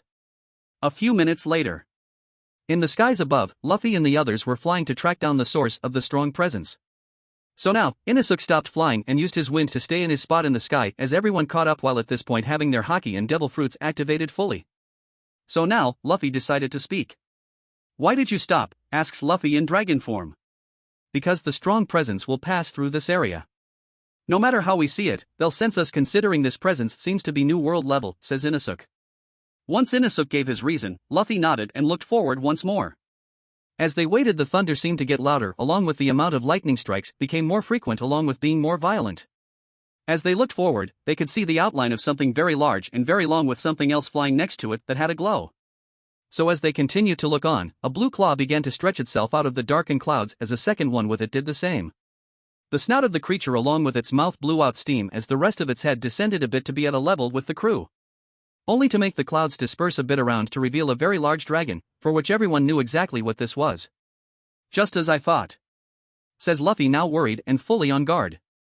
The reason why was because this wasn't someone Luffy could play around with. let alone even drop his guard, as this was also an individual that gave him one of his scars. An individual whose very existence and reputation can be equal to a walking calamity of chaos. This isn't good, says Ju, holding his sword with a serious look while his hands betrayed him by shaking a bit. No shit, this isn't good, says Agni, as his flames drop just a bit in uneasiness as Inosuke spoke now. All of you need to get your shit together, says Inosuke, angrily yelling at the two while his body said it all too, with shaking. As this conversation went on, Luffy stood ready while very worried for his friends. As Ju's hand continued to shake, Agni's flames kept going from rising to shrinking. Inosuke's senses were going haywire. Alize was sweating heavily while Akino was standing firm, but her hearts at the same time were pounding heavily, all the same like everyone else's. And the reason why some of them were shaking with unease was because this was someone that none of them were ready to face yet, nor was it someone they could make a dent on, even if they so well tried. They all may have held power in their own right, but even this was someone none of them could fight all out. Put up an effort maybe, but it would require all 9 of the pillar generals to do just that, as they were currently only 6 in total at the moment. And so with this thought running through their minds, they all turned to look at Luffy, who hadn't expected to face this opponent yet again so soon. As this same opponent was someone who he too couldn't beat at all in his current state, or any for that matter, while also being the same person who gave him one of his scars and was the first of 2 people to pierce more than 2 of his hearts. As this creature before them was able to pierce 6 of his 7 hearts. After all these years, why now, thought Luffy as he looked upon the figure. This compelling force before them that had them frozen in their spots right now was one of the Yonko who ruled over the New World. Kaido.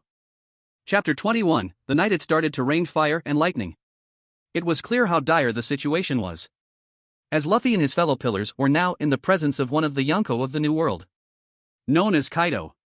Former apprentice in the legendary Rocks Pirates.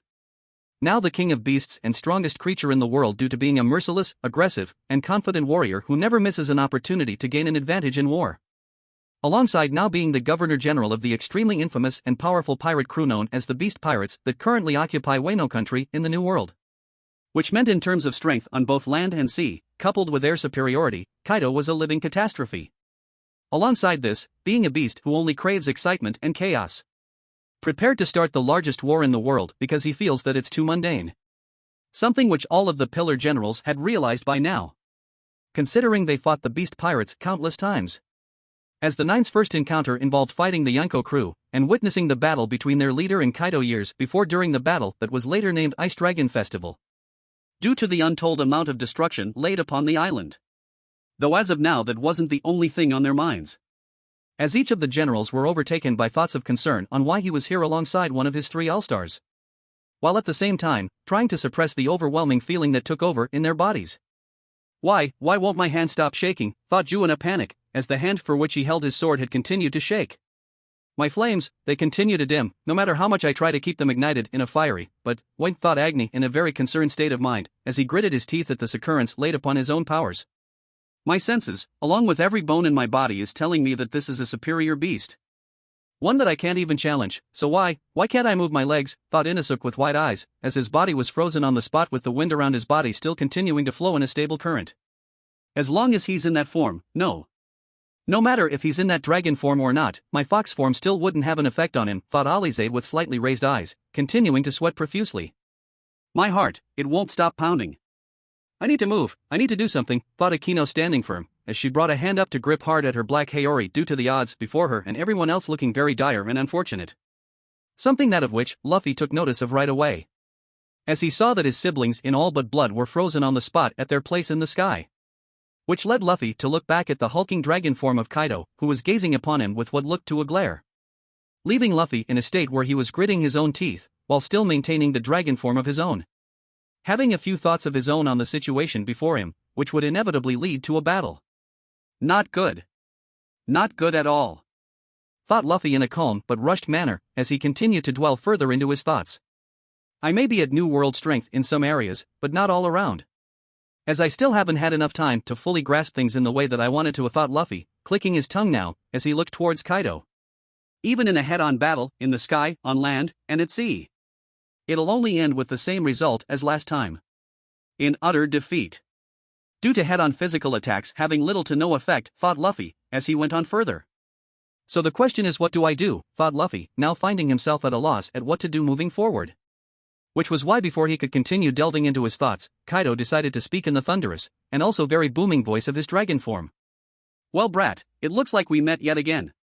How's the wound that I gave you? Asks Kaido in a cocky tone, knowing the light scar the left side of Luffy's jaw was from his work. It healed nicely, got a scar from it too, says Luffy with a serious expression, hiding his true emotions, as he spoke again. How's your suicidal tendencies? Still throwing yourself off of Sky Islands, and drinking yourself into unsuccessful oblivion, asks Luffy with a draconic smirk on his face, returning the cocky attitude back to his foe, who in turn grunted, before he spoke again. Heh, impudent as ever. Just like the last time, you brat, says Kaido, still keeping the glare present on his face, as Luffy spoke again. Right. Begins Luffy while looking to the side, before his expression turns serious with a glare as he looks back to Kaido. Now, what is it that you're exactly doing here in paradise?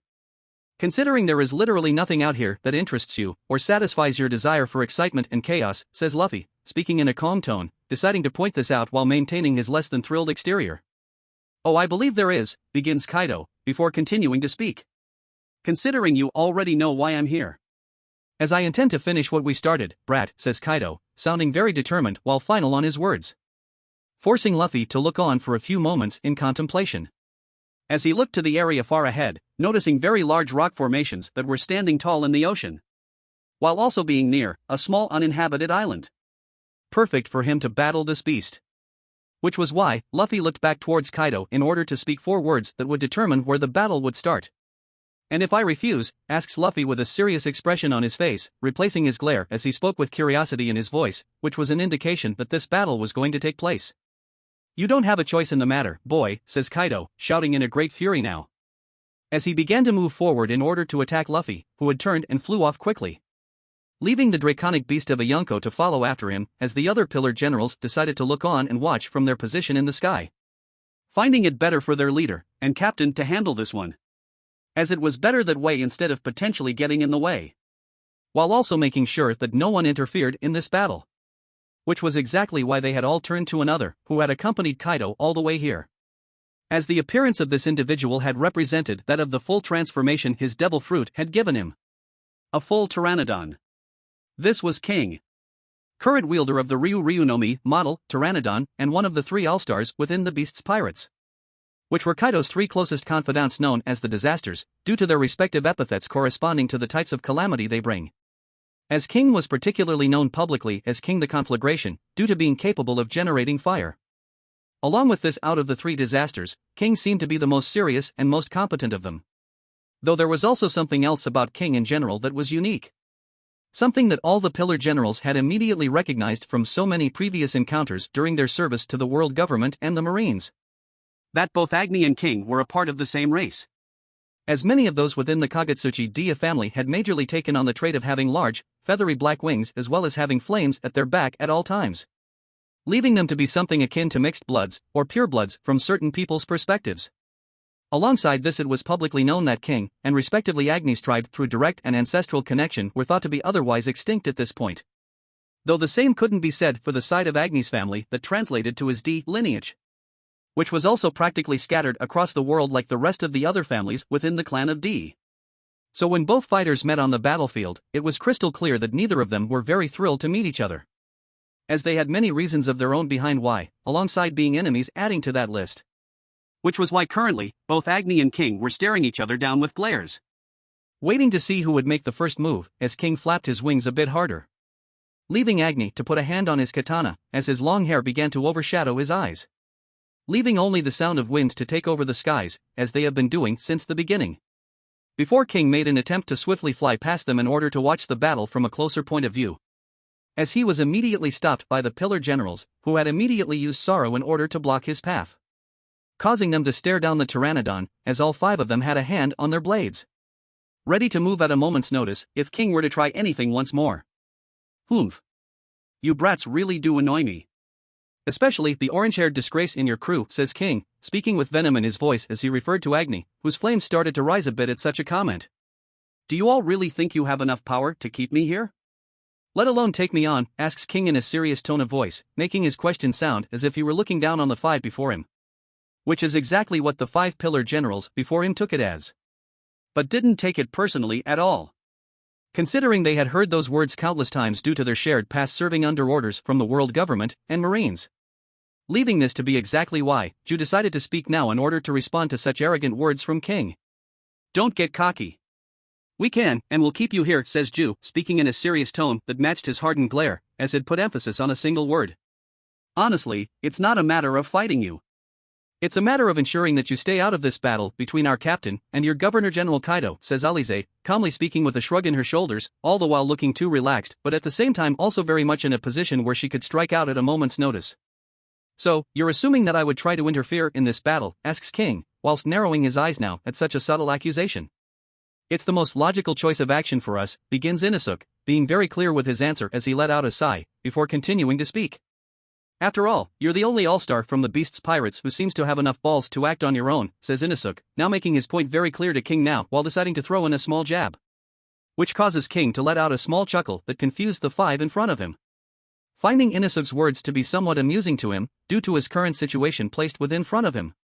As these same words were what made the Pteranodon himself decide to speak again. That's a bit comical coming from you, begins King, speaking with serious amusement in his voice, as he continued further. Especially when you consider this. The fact that you all act like lapdogs for that captain of yours that's fighting the Governor-General, says King, deciding to respond to Inosuke's jab by throwing his own insult back at the five before him.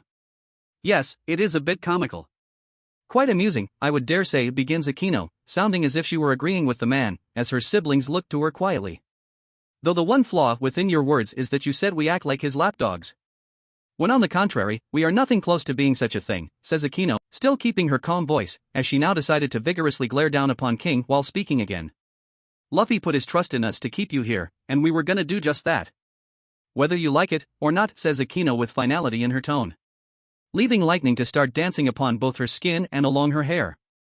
Giving her a much more very menacing appearance, behind such calm words. As it was all accompanied by the spine-chilling glare that she dishing out at King. Bzzzt boom. Though even that was quickly interrupted by the sound of lightning sparks came to life. Before a very large pillar of lightning appeared in the distance, coming down to strike whatever it was attacking. As it was accompanied by the sound of an ear-shattering boom of thunder. Leaving King and the Pillar Generals to look on with slightly widened eyes. As the battle had seemed to have finally begun. Which was why, Agni looked on for a few moments as he used observation haki to sense out that both Luffy and Kaido were flying higher into the sky. And for this, Agni had already surmised that Luffy was putting a bit of distance between them and the battle. In order for no one to come out hurt in all of this. As the only ones that should come out hurt in this battle at all were both himself and Kaido, if Luffy should so happen to find some sort of weak point in the beast that he was currently engaging. Which is exactly why, Agni let out a sigh before he turned his attention back to King. In order to speak for a final time, before letting his observation haki do the work of letting him watch the battle unfold. Well, it's like Akino just said, Luffy put his trust in us to keep you here, King. So it should go without saying that when it comes to an enemy pirate crew like yours. Says Agni as he trailed off with words. Wish clang. Due to more lightning coming to life, before it came crashing down even harder on whatever the designated target was. While also being accompanied by another thunderous boom of thunder, as Agni continued speaking. We take everything you throw at us very seriously, and act on it accordingly, says Agni being logical, as he finished his sentence while revealing the motive behind their actions in blocking King's path. As it would not only be a major offense, but rather it would be very foolish of us to not take a Yonko's crew seriously. Especially when we're enemies at the end of the day. Which is exactly why. Says Agni, trailing off on his words again, while putting more rationality into his statement, as he made a point on their current actions. Before moving to now bring his blade out of its sheath with the other Pillar Generals beside him doing the same. As all of them stood ready to do battle as well against King, should he go for the chance at getting past them. Considering the man was so very confident just a few moments beforehand. Leaving them all to stand at the ready with glares etched upon their faces, all aimed at King.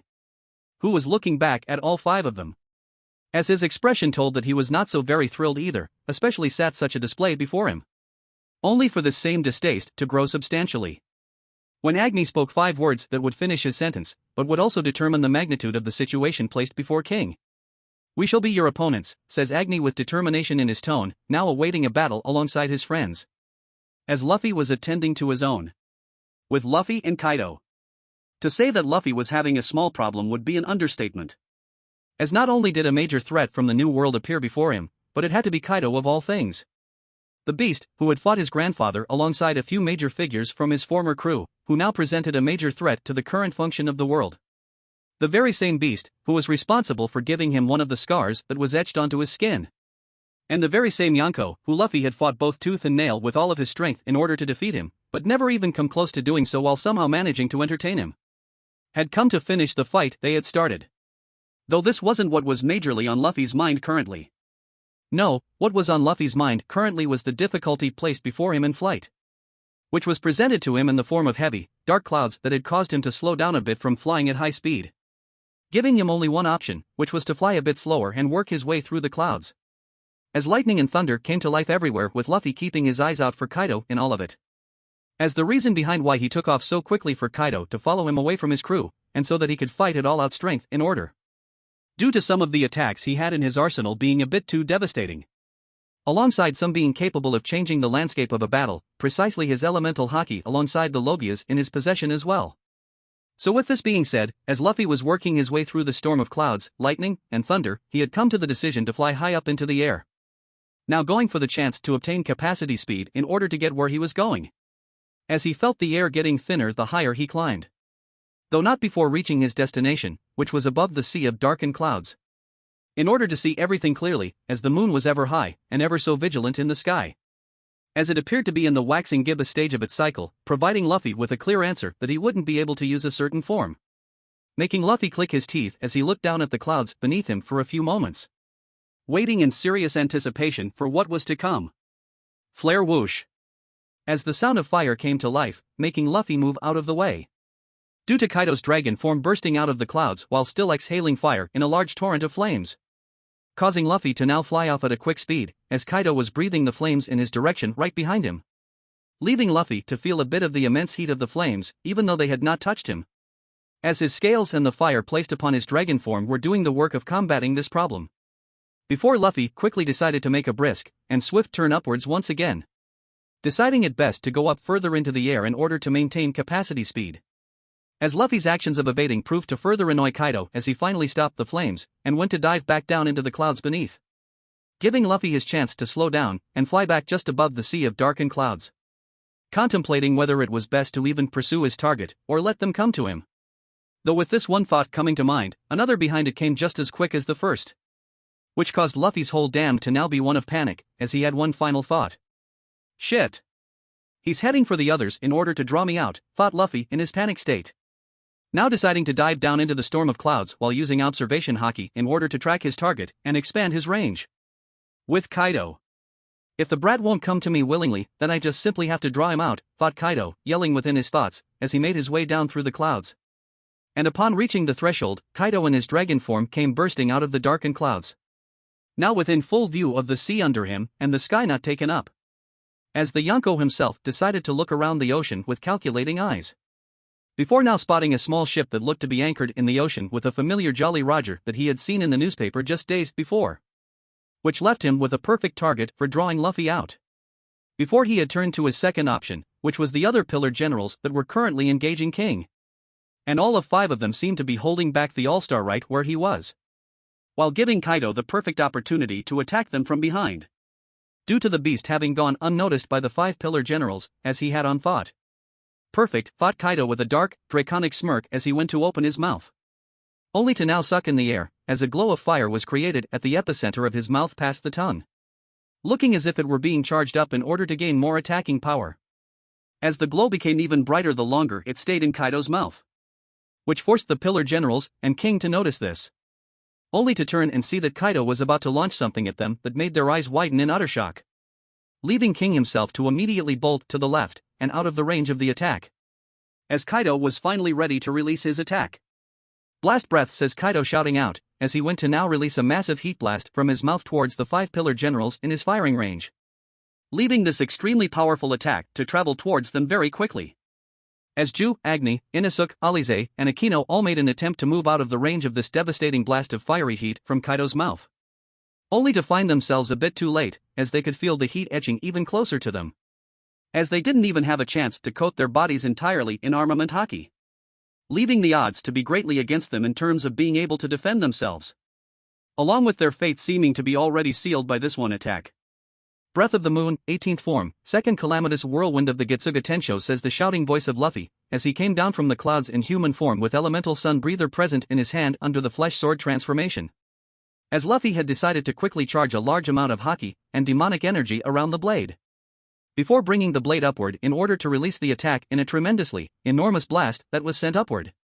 Before a large whirlwind of so many numerous chaotic crescent-shaped blades started to originate from the blast, due to the first stage of the attack being a prerequisite, leaving the second stage to be the final part of the attack, as Kaido's blast breath was stopped on contact.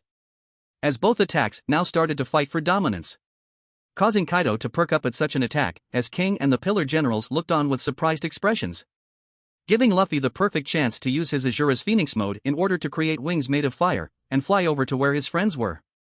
The 18th form will only hold for so long before Kaido's attack wins the fight for dominance and disperses it, thought Luffy in haste, as he flapped the wings in a quick manner, now looking over to see his attack was weakening. Shit!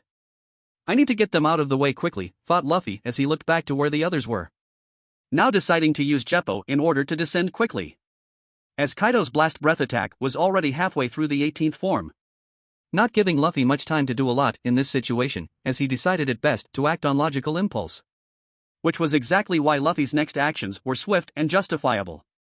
Haki form manifestation, Susanoo, says Luffy, now making familiar blue energy come forth in order to create a large skeletal arm, before deciding to move it towards his friends with a purpose, as that same purpose was to quickly swat them out of the way, and hard at that in order to get them out of the firing range.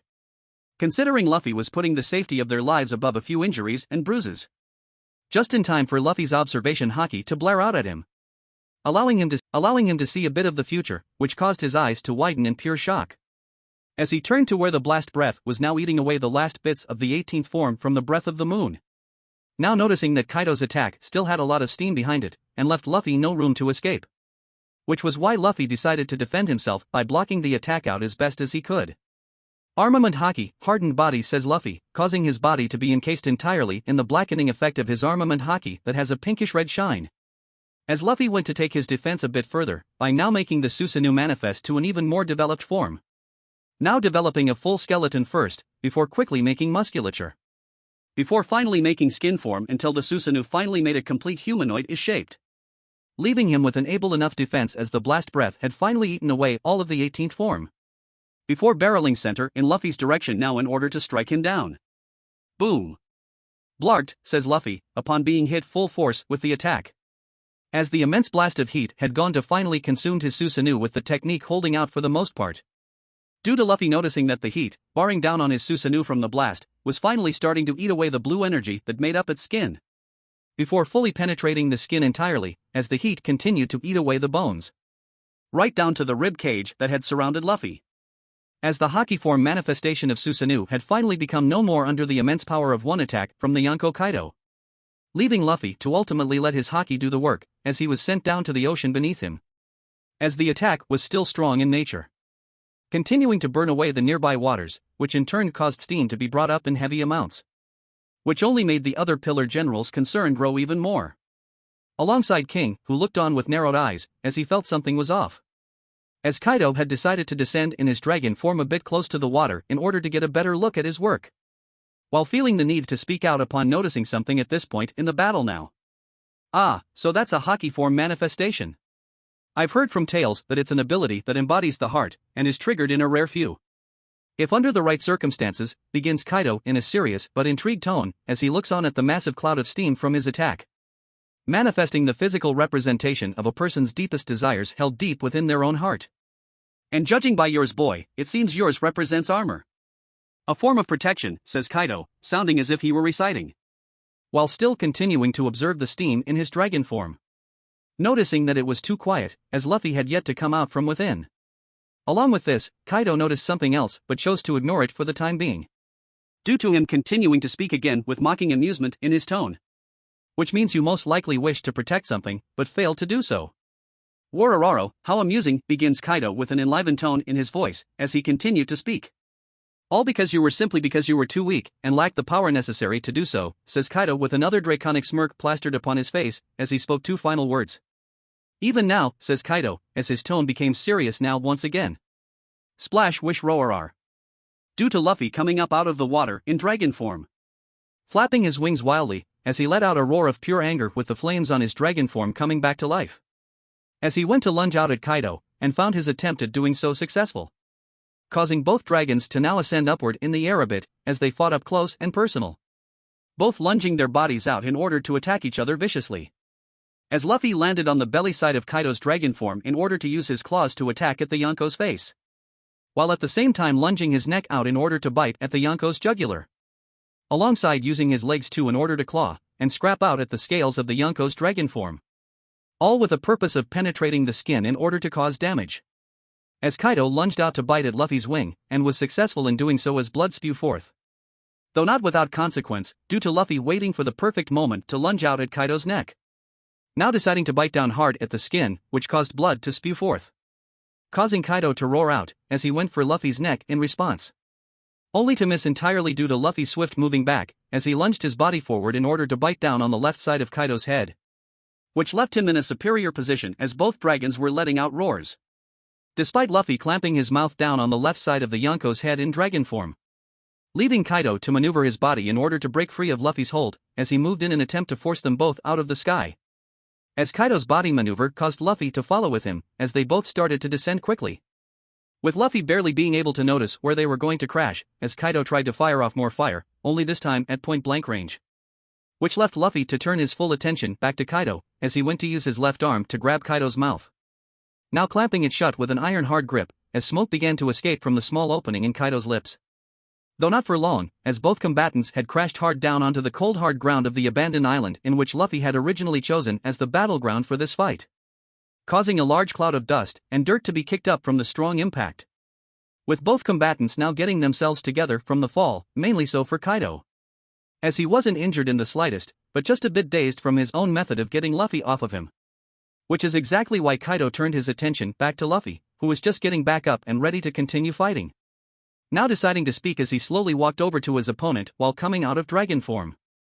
"This is starting to become a huge mess." "No, a colossal mistake," says Luffy, speaking under his breath, but loud enough for Kaido to hear him as he gritted his teeth. "You just had to show up now?"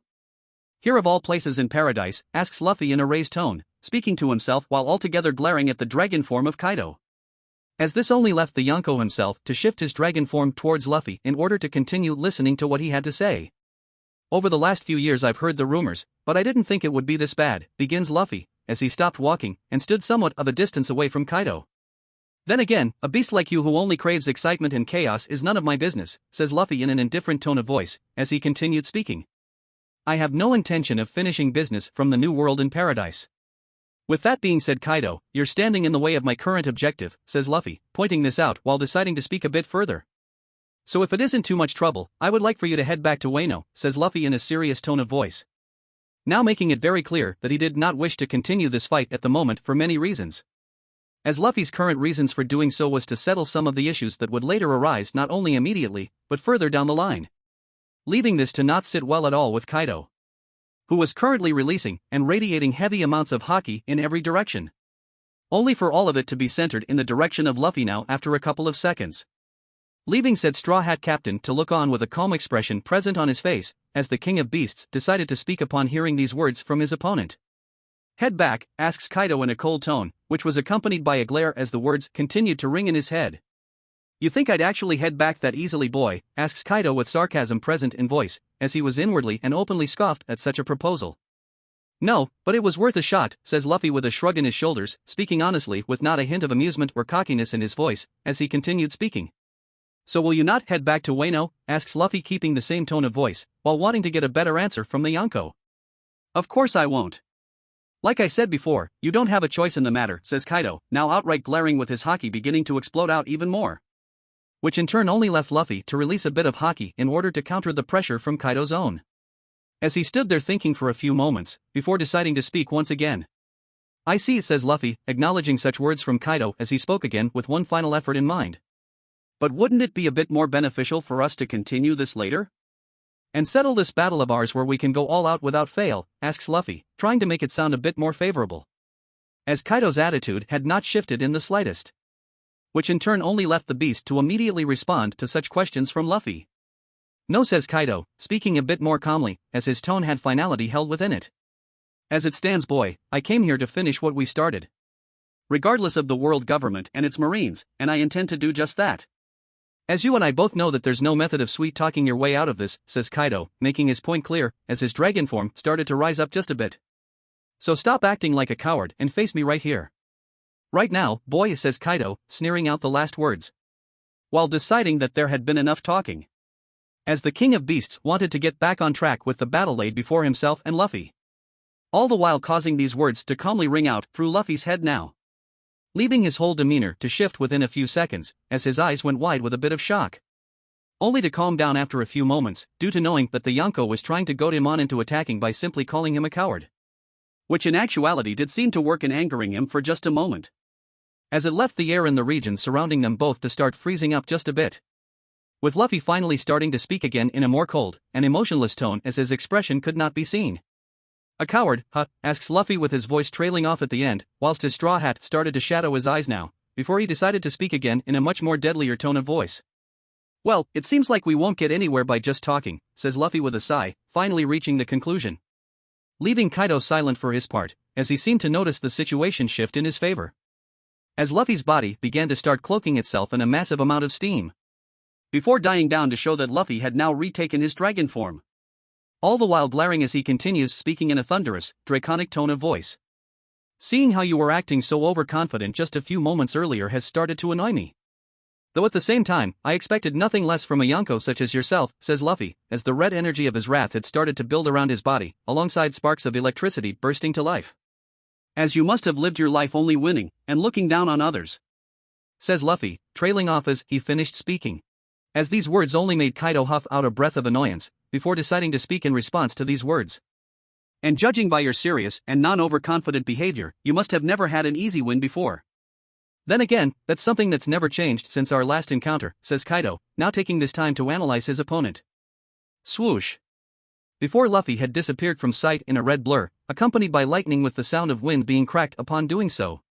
Which only seemed to cause Kaido to be drawn into further confusion for a moment. Bang. As Luffy decided to reappear right in front of Kaido's eyes. Only to grab the Yonko's face, as he took this opportunity to flap his wings a bit for added effect in helping his speed. Before slamming him dead center into the large rock formation positioned behind him. Causing rocks to either fall down or shift in their position altogether. Leaving spiderweb cracks to appear where Luffy had positioned Kaido's body at for the moment. As Luffy himself decided to now take this moment to speak in response to Kaido's words. But of course. There's no way I would ever let my innate strength and hockey potential go to waste. Especially under weak opponents where the hockey has no room to grow, says Luffy in a serious tone, as he used his strength to hold Kaido in place. That being said, I may not be able to beat you, but I will find a chink in this nigh indestructible of yours. Either it be in soon, or later, says Luffy, shouting out in obvious rage. As the battle had finally reached the end of its warm-up stage. With both combatants now finally beginning to move into the more dire stage of this battle. Which would ultimately determine much ahead. And that will be the end of this what if. This took a lot of time to make, so I hope you enjoyed. Only 23.1% of people who watches these videos are actually subscribed, so please hit the subscribe button and turn on post notifications so you will never miss a video. Stay tuned for the next what if. Goodbye.